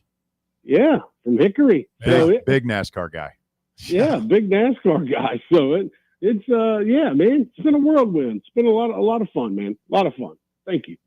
All right, Trey. Well, we appreciate the time as always. Thanks for jumping in. Hey, Merklinger takes the first reps today over Aguilar. Is that just like he's been here longer kind of a thing? Do we read anything into that? It's like that article that came out the other day. I forgot who wrote it, about Florida State closing practices to the media. And I kind of wrote a rebuttal to it. I said, you know what? It's not a big deal because coaches are going to play mind games on the field. They're going to have players that might be dinged up, that they're out there, and then all of a sudden when the media leaves, they're back inside the facility, working out or training or whatnot. And it's the same thing for like QB rotations, man. Like, I'm sorry. Like, yes, Mark Klinger has been around the program, so he'll get the so-called 1 reps. But, what was it really like in the 11th period or the 12th period? Because I was told they split 1 reps. So I just think that a lot of it's going to get blown out of the water, and that's fine over the next 3 weeks.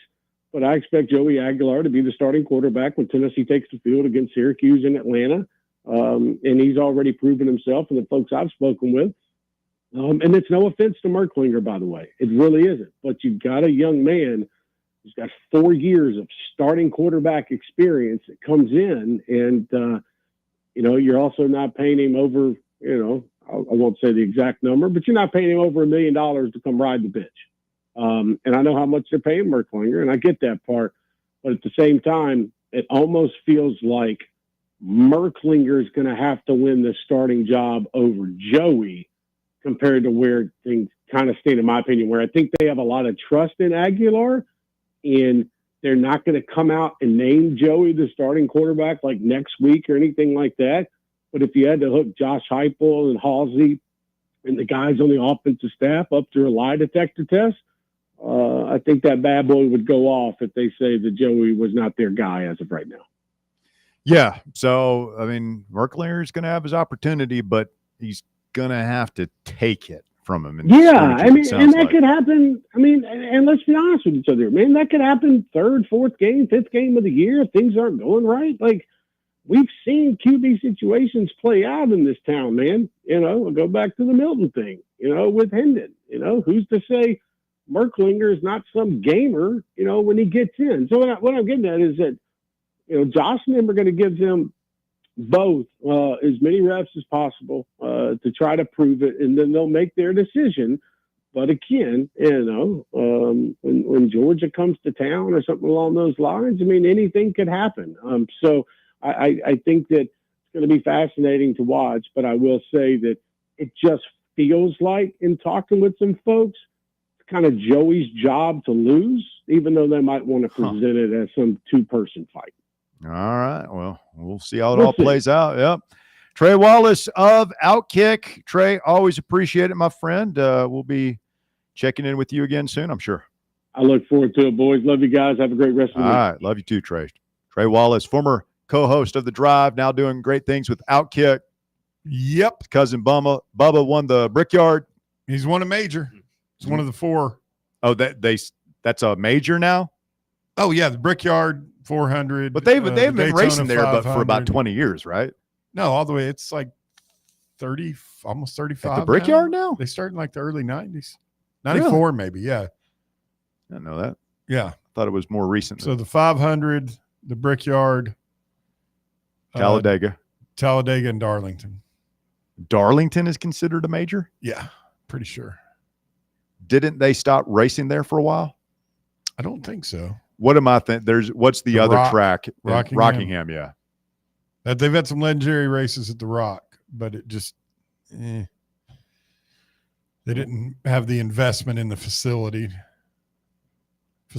to continue to race there. All right. Well, congratulations to VFL Bubba for his big win. Quick time out here. Hour number 2, almost done. It is Fan Run Radio. Back with more right after this. The Drive. Miss any of your favorite Fan Run show? Listen to the podcast on our free Fan Run Radio app or wherever you listen to podcasts.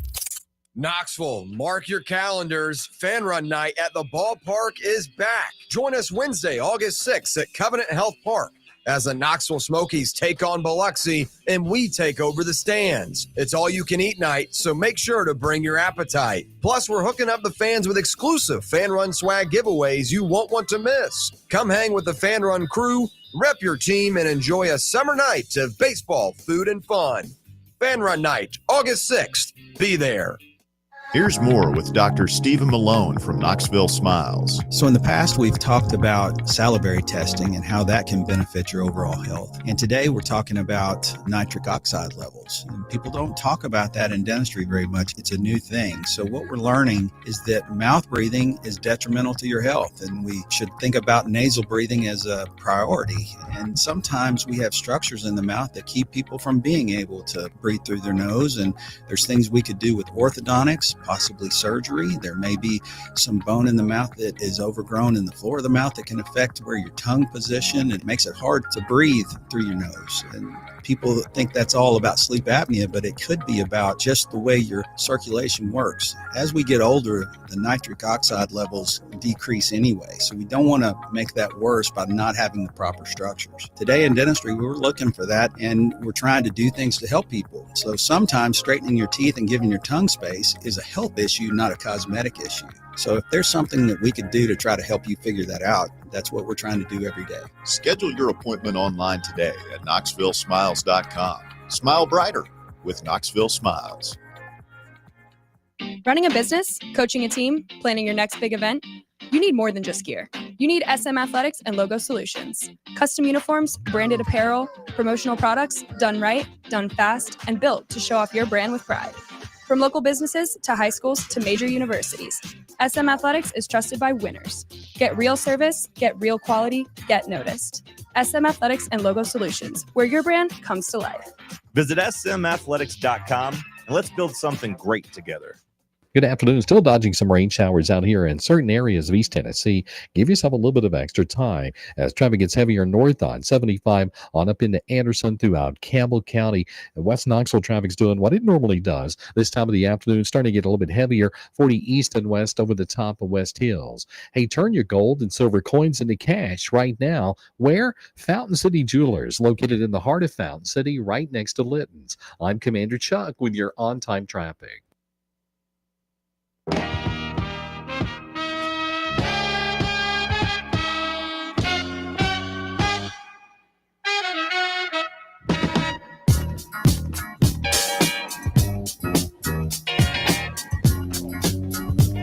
Fan Run Radio, the drive continues. Drew Gilbert played Tidwell on the move again. Traded today from the Mets to the Giants. I just think what I was saying earlier about that whole deal, I feel like the Giants they're just not cursed the way the Mets are. Well, we'll see. Like, how many times have you seen the Mets come in Atlanta? They've got, on paper, a more superior team, and then you guys spank them and send them out of town with after giving them a wedgie. Well, we're not giving anybody wedgies. Now y'all are just broken right now anymore. I mean, the Mets have can't make fun of you about it. One was their last. If they haven't won a World Series since '86. Jace wasn't alive. They were in one. They've been in a couple like 10 years or so ago. Yeah, they right? played the Against Royals. The Royals. They lost that. Was that Hoshaver? He was on that team. I forgot all about that. That was during my baseball sabbatical. I wasn't paying as close attention. But the Mets have won a couple of championships. Of course, 69, 86. I think that's it. And then they've been in a couple of others. There's going to be a lockout. I mean, not for sure, but I mean, that's if they try and put a salary cap through, it's after next season. So it would be the 2027 season that people are worried is going to go kaput. How do you feel about it? You think they ought to have a salary cap? Yeah, probably. All the other sports have them. And yeah, I mean, now the one thing I'll say about baseball for having the disparity in the payrolls, like you do see the have-nots seem to compete more in that sport than they do, maybe not in football, but in basketball, certainly. I mean, think of it like all the NBA teams like the Hornets and the Pelicans and the Wizards that just do not compete, like, ever. Well, they want to. I mean, there's a cap, but they still won't spend money. It doesn't seem like, and I mean, I feel like if the NBA, if you've got a franchise that, I think it's almost bad. Spending too much money is bad, and not being willing to make the investment to make your team competitive. I think they ought to be, they ought to make have something in the contracts with the NBA where they can force you to sell the team to somebody who will commit capital. Drew Gilbert in 81 games this year at AAA Syracuse. The Mets system is hitting 246, about 350 for his on-base percentage, and then slugging 435. I mean, not bad, not great. Well, Simo didn't miss a beat out of all of them, has he? No.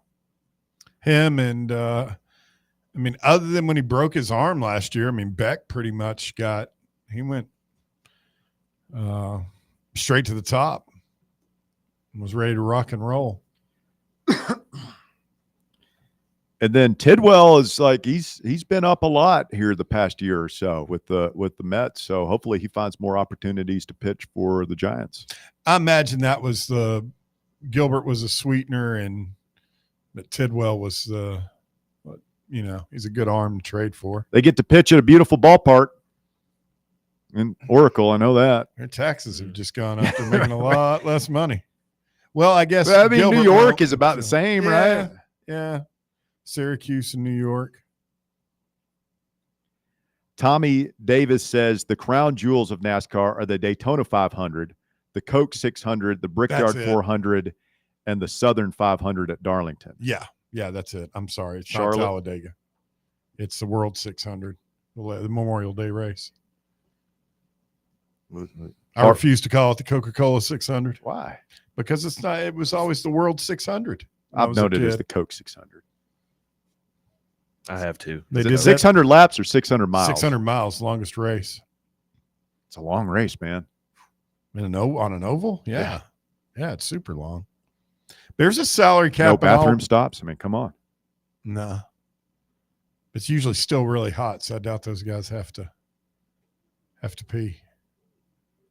Pretty severely dehydrated by the time they get out of the car. Say they probably just Pee wet their it down pants. if they have to. Yeah. Cool You gotta do what you got to do. Wouldn't cool you off. I think Junior has. I think he admitted that on his podcast. I'm sure you have to. You're in there for 3 hours. You're chugging water to stay hydrated. You got to let it flow. That race, I've seen him, some of those go like 4 or 5 hours. Well, just think about that the next time you're all excited and you see your favorite driver climb out of the car to dance around and he like jumps into his the crew's like he's just probably his pants are just soaked in urine. Or do they have some system? Oh, like what the stadium genie? Remember that? Yeah, it's a thing you can. You never heard of that, Jace? No. So they have there's a contraption that some people have. It's basically like almost a condom, I guess, that you wear, It's and like then an there's external catheter and a tube, and it runs like down your leg into a pouch that you can have like around your ankle, basically, so that you don't have to get up and go to the bathroom at the ball game. But I don't think they do that because when they wreck, you really don't see any like tube hanging out. That I'm thinking about it. That would be a mess if you're in like one of those 11 roll pile ups. Oh, got a bag of pee just flying around in there. I guess that would be the least of your worries at that point. Maybe they just got a pipe that just goes directly out of the car. Earnhardt says it's calm. He is really calm when he's in a car flipping. I'll take his word for it, man. I wouldn't be calm. He said you just got to make sure you grab onto something so your arms don't go out the window. I think the words that would be going through my mind would be something to the effect of, ah! He was on with your boy Rogan. Rogan was asking. He goes, you stay surprisingly calm. He said it was quiet until you. My boy Rogan? Yeah. You're a big Joe Rogan fan. I'm a big Joe Rogan fan. Yeah. Okay. I mean, I've listened. I wouldn't call myself a big Joe Rogan. Joe Rogan is the best interviewer on the planet. He's very good. Yeah, I didn't say he's the best. He's one of the best. Larry King was the best, man. Put some respect on the man's name. I'm more of a Conan guy myself. As an interviewer? Yeah. Howard Stern, great interviewer. Stay with us. Hour number 3 of The Drive coming up next on many of these fan-run affiliates. Back with more after this. The Drive. Only 3 homestands remaining to see your Knoxville Smokies play this season. And next week is full of celebrations, starting with free hot dog night on Tuesday. All the hot dogs you can eat all night long. And if you're still hungry, we've got all you can eat Wednesday, Thirsty Thursday with half off draft beers. Then on Friday, we honor one of the founding members of the Negro Southern League, the Knoxville Giants. On Saturday, we're continuing the fight against breast cancer by painting the park pink. And on Sunday is Cocoa Melon Day. Grab your tickets now at smokiesbaseball.com. Hey Knoxville! Surfside iced tea and vodka, made with real brewed tea, is only 100 calories, 2 grams of sugar, with no bubbles and no troubles. That's right, 0 carbonation, so it's easy to sip and enjoy. Headed to a game day or party at a friend's house? Bring an iced tea or lemonade variety pack from Surfside, or try their green tea and new raspberry tea vodka. Find the can with the sunset stripes this season. Surfside iced tea and vodka, sold at bars, restaurants, and stores near you. Surfside iced tea and vodka, sunshine in a can. Must be 21 or older. Enjoy responsibly.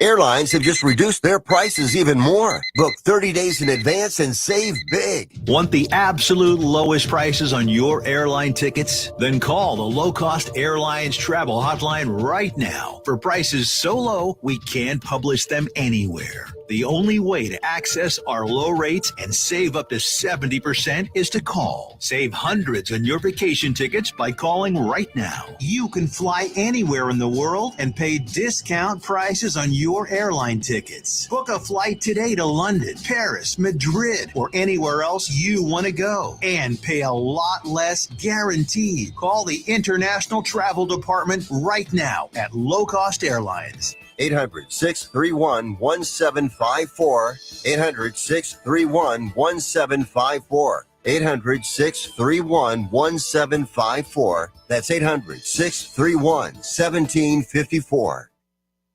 A brand built in Tennessee and born from the love of the game, Inward Half revolutionizes golfing comfort. Crafted by a former pro and dedicated enthusiast just like you, our luxury performance wear guarantees you stay cool and comfortable through every swing and every day. We're not just a brand. We've set out to create a lifestyle for those who understand that impeccable style and premium performance are a hole-in-one. Enjoy the walk-in with Inward Half. Yo, yo, yo, what is up with it, homies? Talk sports. That's the show you want. It's the longest running sports radio morning show in town. You want your radio shows to be fun, and that's what Talk Sports is. Fun, fun, fun. No weirdo callers. I like Tennessee. Gonna go 6-6 this year. No nerdy guests. Well, their receiver depth is a little bit thin. Just 2 of the most entertaining guys in town, and Bubba giving you what you need. Tune in 7 to 10 a.m. every weekday here on Fan Run Radio. You're listening to FM 105.7 and AM 1340, WKGN Knoxville, and W289CU Knoxville, Fan Run Radio. Rickard Ridge Barbecue. It's more than just dinner, it's a destination. Hey, this is Russell Smith, and whenever somebody asks me for a barbecue recommendation, I always tell them to take the quick drive up I-75 and visit Rickard Ridge Barbecue.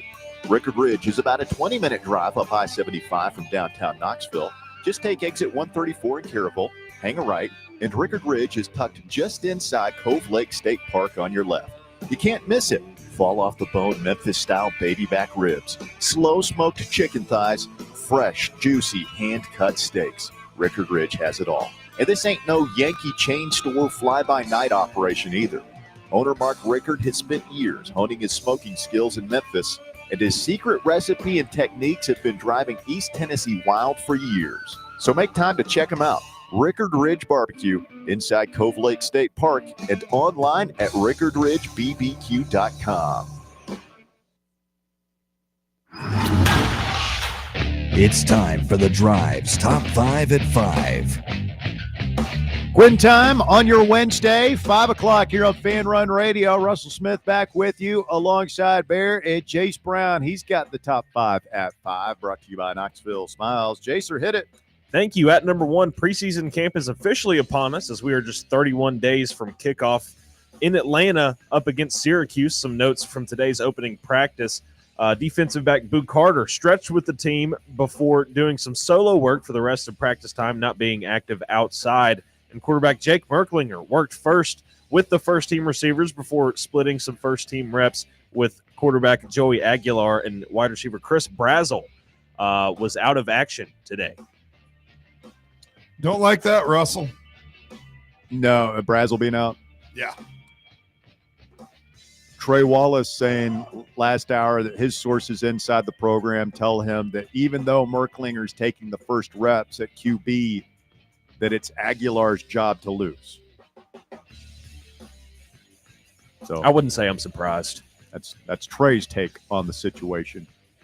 I don't know, man. As long as you keep getting the first chance out there, they say Merck was more accurate today,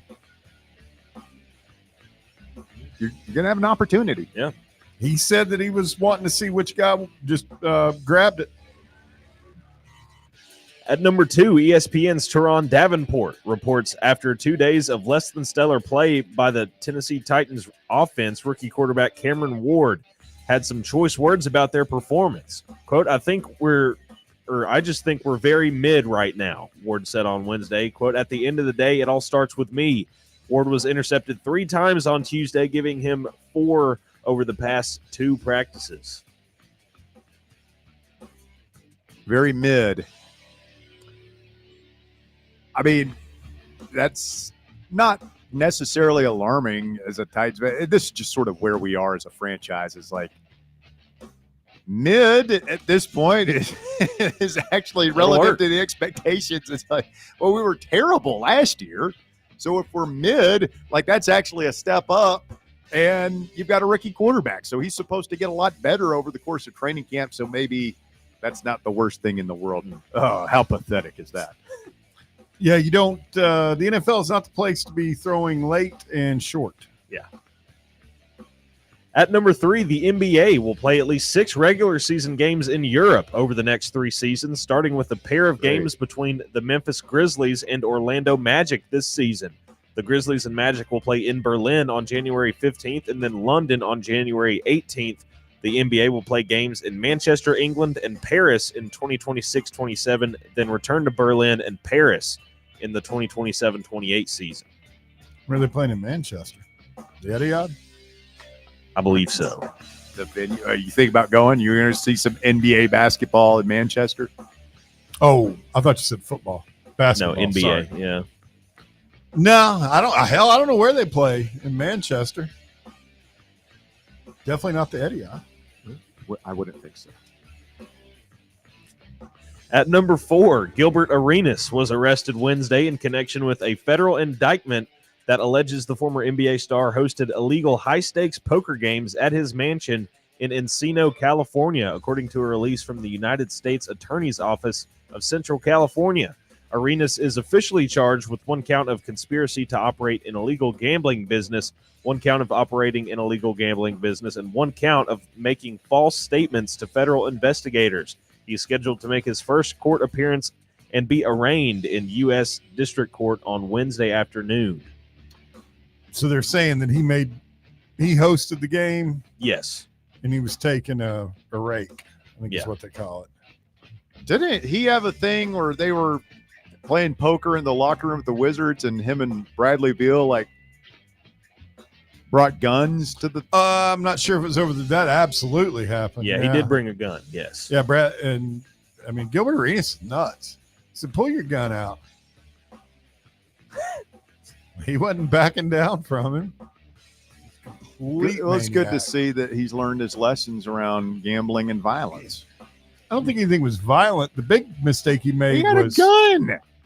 Because he didn't shoot it doesn't mean that it's not drastically out of line. The reason he's in trouble with the FBI is for taking the rake. Yeah, and conspiracy, whatever they're Can't conspiring make money against. off of it. You can have a poker party. Yeah. You just can't take a percentage of it. Yeah. Otherwise, you become a casino. Yeah. And at number 5, a man who has been arrested multiple times for sniffing women's rear ends while in public was arrested again this week for the same crime. Khalees Caron Crowder was arrested Tuesday by officers from the Burbank Police Department at the Walmart located in the Empire Center Shopping Center. Police had originally responded to the nearby Nordstrom in the same shopping center for a report of a suspicious man loitering in the women's department. When officers arrived on scene, they were informed that the suspect had already left the department store, but he was located a short while later at the Walmart across the parking lot. Officers used the store's security camera system to follow the man as he moved around various departments and then observed him following a female customer into the women's department. Officers observed the man as he crouched behind the woman engaged, quote, in lewd behavior by inappropriately sniffing her buttocks. What's he hoping to smell?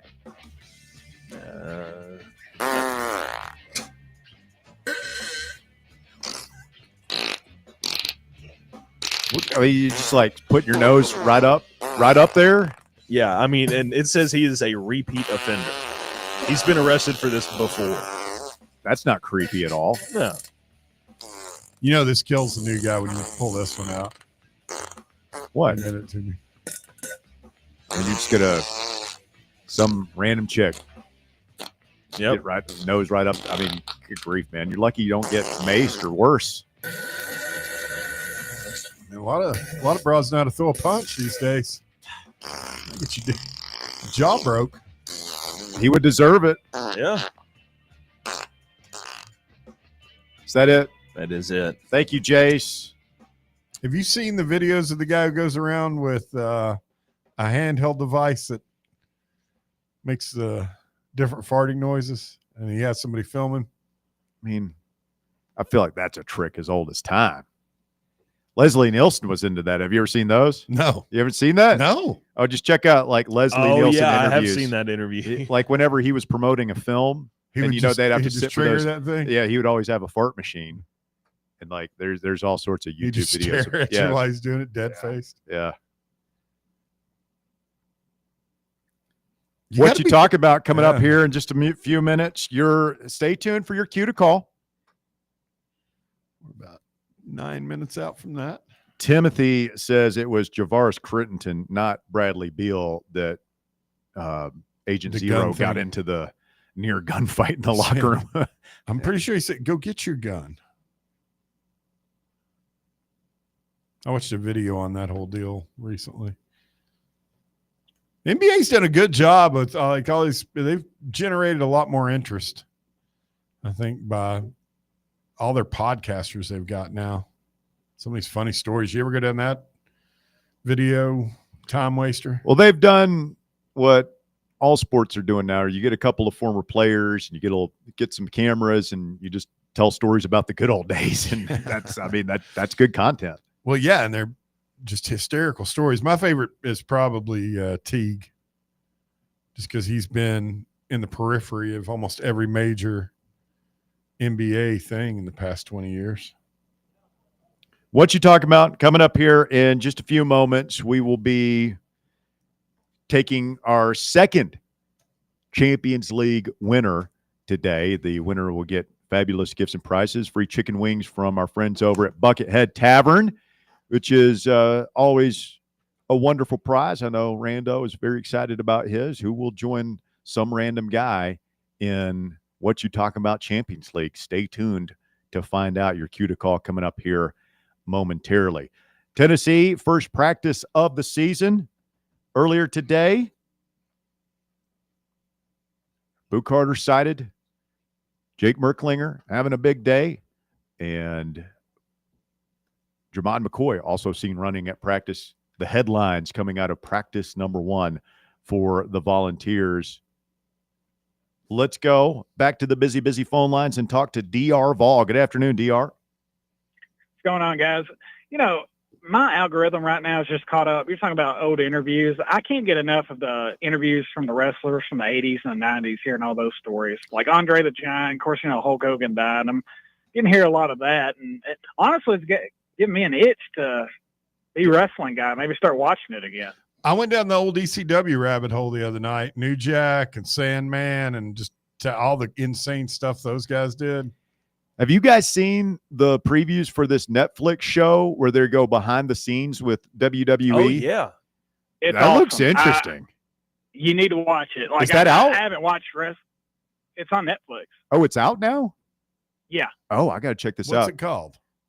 Well, they show like behind the scenes. They'll show like the meeting, like the writers' meetings, and like them coming up with the plots. Which I mean, like WWE is that's like a magician revealing the secrets of its tricks, right? I mean, I don't think I've ever seen anything like that. And they show like wrestlers backstage after the match talking about, you know, what happened. In the, like, you know, hey man, I'm sorry for putting you through that table, man. I didn't mean to do, like, all that stuff. And it looks kind of interesting. I watched the first 2 episodes last night, man. Triple H, he is really good at his job because he's, I think, chief content officer, I think is what he's called. But yeah, they're literally, when they walk out of the stage, right behind that wall are the people controlling the matches. And they relay everything through the referee. It's very interesting. Yeah, he made a cameo in that. It was a Showtime series called Billions with Damian Lewis. But Damian Lewis's character goes and meets him at an arena and just meeting with him and talking to me. He's like wanting to know the best way to turn a baby face into a heel and a heel into a baby face. And I don't know. It was a pretty cool scene. They mentioned that too in the first 2 episodes, like how it's so easy to make a bad guy become a lovable good guy because people love to hate him already. So when they switch, it's not as big a deal. It is funny though. I've been so out of wrestling for so long. I have no idea who the hell these people are on there besides Triple H, and I think Undertaker still does some things for him now. But it's a great show. All right, DR Vault with the, what is it called? Did we find a name for this? It's on Netflix. Unreal. Yes, Unreal. That's it. WWE. It's all the episodes are out. I got sucked into a Netflix series recently, but it's kind of weird. Me too. 3 Body Problem. It's very odd. So like Korean or something, but it's interesting. I mean, it's called Hightown. I haven't seen that. Talk about great shows, guys. I've been going back and re-listening to ODRs, and I'm on the South Carolina 22 one. That's all time. A very underrated VR. I've got to the part where Bear is telling everybody they need to have some perspective, and Russ is basically calling them hypocrites. Well, when Bear is advocating that we all have perspective, you know that somebody has overreacted terribly to something. What did what was the call before I said that? It was Trey's terrible takes. He said something so bad, even Davey got on to him, which I've been on that end. You know, he mentioned something about what he happened to Frank Beamer that night. I'm not going to say it. You have to imagine, you know, where we are at that point. Our national title and playoff hopes have cratered. The SEC championship is vanished. Hendon Hooker is laying in a hospital bed somewhere. Heisman Trophy gone. And we don't even, we have no inkling that they were cheating and that they had stolen our signs. Gate. So like Cockgate. We just think we got trounced by South Carolina straight up. You're right, because all the calls are about 2 people. Tim Banks, they want him fired, and Kamal Haddon, people want to assault him. I remember that. Kamala bin Haddon. Yeah. Is he on a camp or somewhere? I mean, like he was pretty good. Yeah, he was. I thought the Chiefs signed him last year. I don't know where he's at this year. Looks like he is with the Green Bay Packers right now. Was selected by the Chiefs in the 6th round last year. I thought he was supposed to be like a first round. Oh, he got hurt, didn't he? Against Alabama. Yeah. Another great call, Matt. It's Justin Hanna. He was wanting to find the head referee's house, who ended up being a former Alabama quarterback, and go there and physically assault him. So it was about what you expect. The VRs when we lose are more entertaining than when we win. Nobody melts down like Tennessee fans, man. Yeah, it's not a VR until Justin Hanna's trying to talk somebody into committing a Class A felony and crossing state lines to do it. It's incredible. Well, guys, I'm gonna hang up. Russ, hopefully you don't screw anybody out of their the competition today. You have a good day. Whoa. Hasn't happened yet. Might happen eventually. It's difficult. You think it's an easy job. Somebody else, you come here and try it. That's all I'm going to say, DR. Everybody's a critic, huh? Okay. Uh-oh. I got you. See, we got some tornadic activity out here, Russ. Oh, yeah. Well, wow. If the Lord takes me right now, actually, I got some stuff I want to do, man. I do too. I'm not ready. Make a Final Four. I'm not ready. Hold off on the Tornadoes. Stay with us. The drive continues. We need 3 players to play our game. What you talking about? Coming up after the break. Call now to participate. 865-966-3435. 966-3435. We'll play the game coming up right after this. The Drive. 105.7 FM, 1340 AM. Online at fanrunradio.com and streaming on the free Fan Run Radio app. This is Fan Run Radio, Knoxville. Look out, East Tennessee. It's the Chase.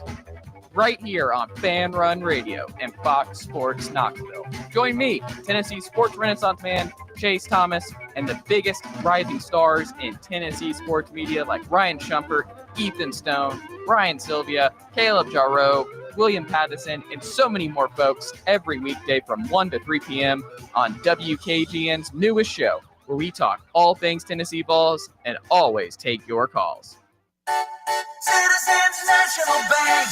You want a bank that lets you bank when and where you want to. Your local branch, the grocery store, your computer, your phone, it's up to you. You want people who care about taking care of you and your money too. Citizens National Bank. Banking never felt so good. Are you looking for a treat that will knock it out of the park at the next watch party? Just like your favorite baseball team, Crumble brings the best lineup week to week with an expanded roster that includes key lime pie, strawberry cake, or my personal favorite, Monster featuring M&M candies. Let Crumble treat you to the best cookies in the game. Download the Crumble app and start earning rewards. You can even vote monthly on what flavors you would like to see at any store of your choice. Warmer weather is here, so get to the ballpark, but don't miss the cookies. Hey Knoxville! Surfside iced tea and vodka, made with real brewed tea, is only 100 calories, 2 grams of sugar, with no bubbles and no troubles. That's right, zero carbonation, so it's easy to sip and enjoy. Headed to a game day or party at a friend's house? Bring an iced tea or lemonade variety pack from Surfside, or try their green tea and new raspberry tea vodka. Find the can with the sunset stripes this season. Surfside iced tea and vodka, sold at bars, restaurants, and stores near you.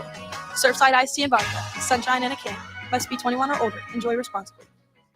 Ready to launch your career? Axle Logistics is a leading third-party logistics company where excellence is an energy. With an award-winning culture, Axle proves that positive outcomes come from a positive environment and a work hard, play hard mentality. At Axle, the drive for success is infectious. And with an uncapped commission structure, hard work isn't just noticed, it's rewarded. For those with big goals and even bigger dreams, Axle Logistics is the place to start your career. Good afternoon. Steady flow of traffic right now. I-40 at the Holston River Bridge. Washingtonville, pretty good out through there in East Knox County on I-40 going eastbound into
I guess. But sure, yeah, it's just interesting. It's been a good while since we've had a proper quarterback controversy. Yeah. I guess the last time we had a proper quarterback controversy, it was the Hendon Hooker year, but it really wasn't. They were the first year, that is. Joe Milton started the first 2 games till he got hurt, right? In the Pitt game. Isn't that right? So I don't even know if that was a quarterback controversy. I love a good quarterback controversy. When was the last time we had one going into a season? Ain Schaefer, like a proper one. Ain Schaefer. I mean, that's been over 20 years. Yeah, I think it might have been 04. I mean, I could be wrong. Ainge Clausen the next year, 05. Yeah, that was a good You're one. right. Yeah, you're right. That we got wrong. But yeah, I don't know. I mean, I don't know. We won a lot of games that year. Did we not win 10 games that year? No, 05 was the first. We were like 5-6, 5-7. 05. Yeah, my bad. Yeah, no, that was the year. Smoking Jay Cutler beat us, this is didn't he? exactly what we're talking about, where Clausen had won the locker room, and Fulmer named Ainge the quarterback. Clausen outperformed Ainge in the preseason, had won the locker room, and Fulmer just named Ainge the starter. And it blew up famously in Baton Rouge that night when Clausen came off the bench to lead us to a comeback win against LSU. And then that was the post-Katrina game, wasn't it? Yeah, the post-game interview on ESPN where Clausen just staring daggers through Fulmer right there on national TV. Awesome. Such great time. I know where I was. Do you remember where you were, Rob? I was there. You were at the game? I was up in wow. I was surrounded by LSU fans. They were throwing stuff at me. I've never felt so in danger at a game. That was crazy. Yeah, you want to feel place I've ever insecure been. about yourself. Say what, buddy? Hottest place I've ever been. Baton Rouge, right after and it was Hurricane Katrina was like a month before that, but Hurricane Rita was that weekend, and they had moved the game to a Monday night. Because of the hurricane. I do remember that. Was it like 30-27? Do I remember that? I want to say 20. You might be right. Yeah, 30-27 in overtime. Gerald Riggs Jr. walked it off. And that was when Ainge ran headfirst in the goalpost or something happened. He got sagged. That was the Notre Dame game. What? Oh, no. He did the pirouette interception in the end zone. Is that the one Notre you're Dame talking game about? was Justin Tuck picked him up and That's right. drove him head Delivered first him into the the ground like a tit peg. He put him 1 foot in the grave on that one. Not ripping on Eric Ainge. He turned out had a fine career here, but 05 was rough for him. Got him straightened up. Yeah. Well, guys, thanks for the time. I guess I'm a full sheep for Joey Schwags at this point. So Joey Schwagular, I want him to win it. I think it would be the feather in the cap story for the University of Tennessee at the end of this horrible offseason we had, to have this guy come and actually perform extremely well. Take care, guys. Thank you, Roberto. Let's get Tim in here next. Tim, you're on the drive. Fan Run Radio. Good afternoon, sir. Good afternoon, y'all. Question about the what you're talking about rules. On the name, can you say the last name first and then the first name? Like Holyfield, Evander. And that counts, or do you got to say first name first? It's a great question. It's going to waste a lot of time in your round. Well, what happens, I was practicing with it, and what happens, the last name pops in your mind first. Yeah. Because it's always Holyfield versus, and I feel like we'd have to take it, Russ. Me too. Yeah, I think you have to accept that. Yeah, we would. Makes sense. Feels good. Okay. Feels right. And they still play those IRA cards, man. I lived in Jakarta, Indonesia for a while and played in the pub league soccer. And there was a guy that owned an Irish pub, and some of the other players would bring in girls to the pub that he thought were too young. And he threatened those guys, hey, when you get back home, lad, I know people in the IRA are going to take you out. Don't ever come back to my pub again, and kick them off the team. So they still pull that card a lot. Okay, then.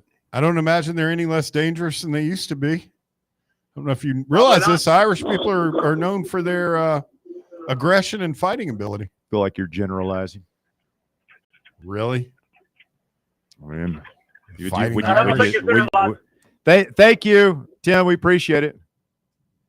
Would you generalize like that about any other group of people? They kind of take a lot of pride in it. I mean, even like they're famous people. Like when the Princes met, what's his name? Cillian Murphy. Tell me about the Asians, Bear. What are they known for? Or perhaps you'd rather do the blacks? No? You're climbing up all of a sudden? Anything to say about the Jews? What are they known for, huh? Really good with money.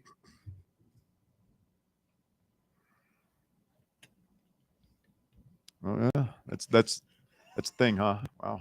All right. He went there. Stay with us. The shocking conclusion of the drive coming up. The Drive.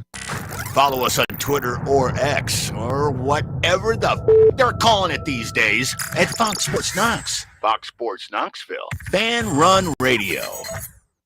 Barley's has live music on weekends, general team trivia on Wednesday nights at 8 p.m., and now live sports trivia courtesy of the Knoxville Trivia Guys every Thursday night upstairs. The game starts at 7 p.m. and is free to play for everyone, so head on down to the Old City and show off your sports knowledge and win gift cards to Barley's. Use those gift cards to buy some delicious food and drinks, and you can take it all in with their wide selection of TVs and indoor projectors. Barley's Tap Room and Pizzeria. Yee-haw! I've been hooting and hollering ever since I started betting with the VIP Play app.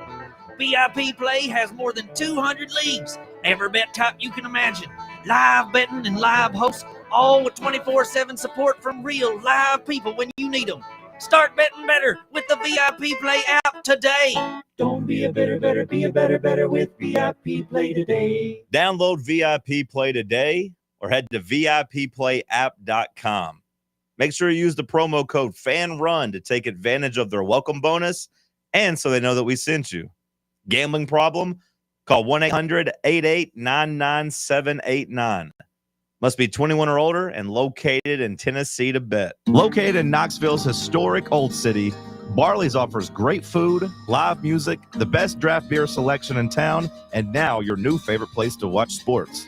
Their indoor projector is perfect for any weather, and they've revamped their upstairs area with more TVs to take in all of the action. Their menu features hand-battered chicken tenders, juicy burgers, fresh salads, and the tastiest pizza in Knoxville. You can enjoy their happy hour drink specials daily from open until 6 p.m. Barley's Tap Room and Pizzeria. Is your smile ready for the spotlight? Hi, I'm Dr. Jacob Wilco, and at Knoxville Smiles, we make every visit a reason to smile. From routine cleanings to dazzling cosmetic treatments, our experienced team uses the latest technology to keep your teeth healthy and your smile bright. With a warm, welcoming atmosphere and personalized care, we're here to make sure you leave feeling your best. Don't wait. Your perfect smile is just a call away. Book your appointment today at 865-539-1776 or online at knoxvillesmiles.com. Smile brighter with Knoxville Smiles. Ready to launch your career? Axle Logistics is a leading third-party logistics company where excellence is an energy. With an award-winning culture, Axle proves that positive outcomes come from a positive environment and a work hard, play hard mentality. At Axle, the drive for success is infectious. And with an uncapped commission structure, hard work isn't just noticed, it's rewarded. For those with big goals and even bigger dreams, Axle Logistics is the place to start your career.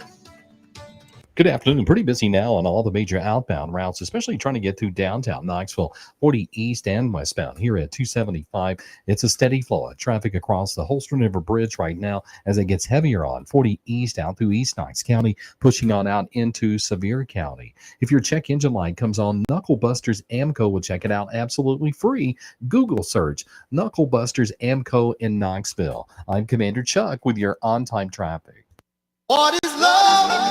Baby, don't hurt me.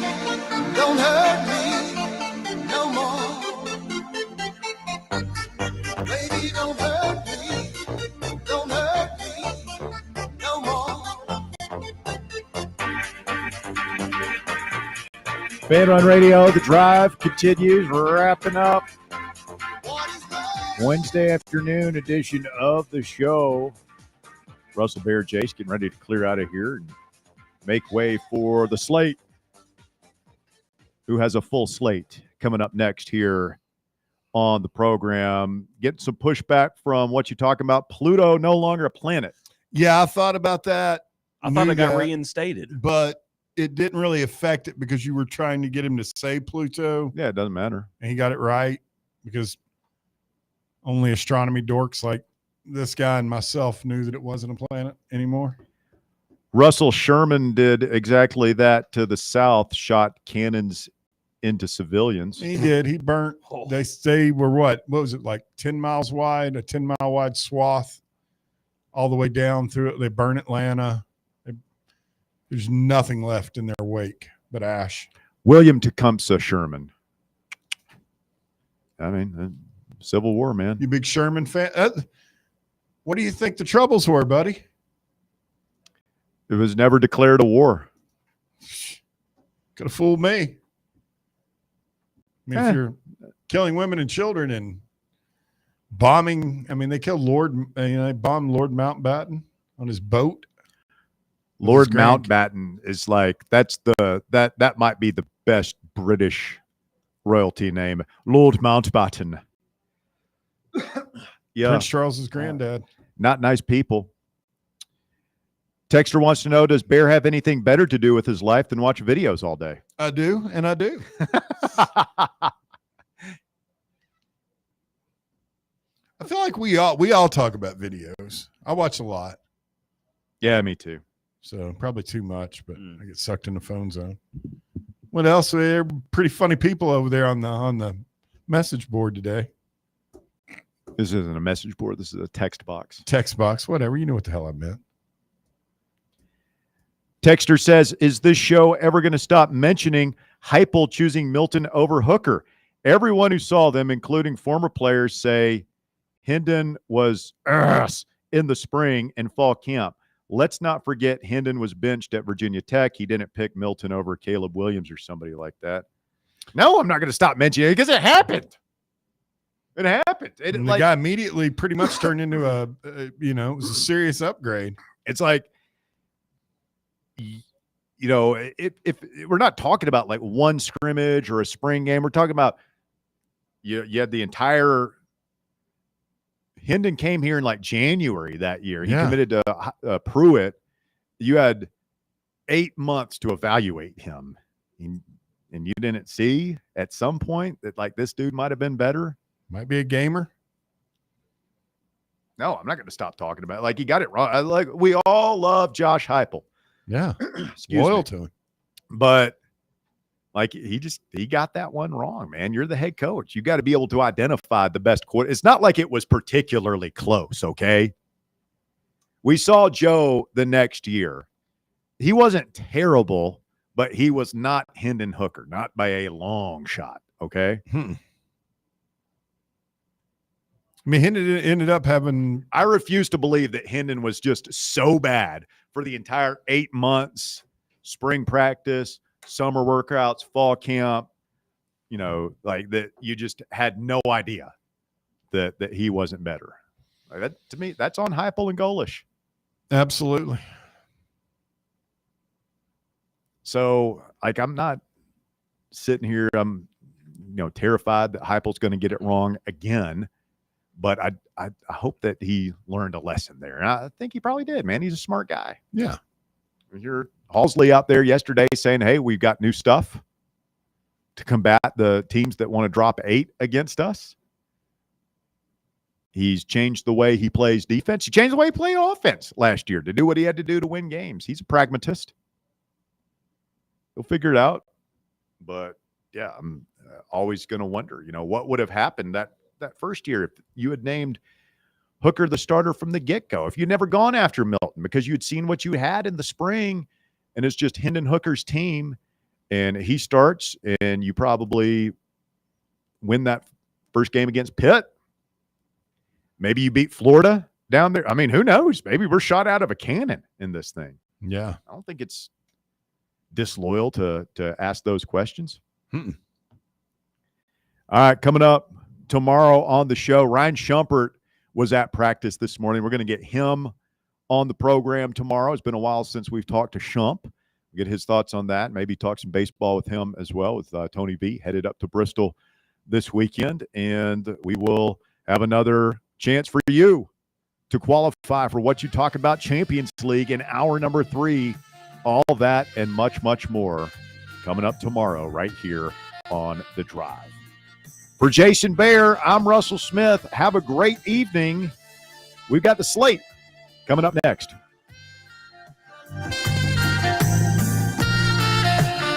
The Drive.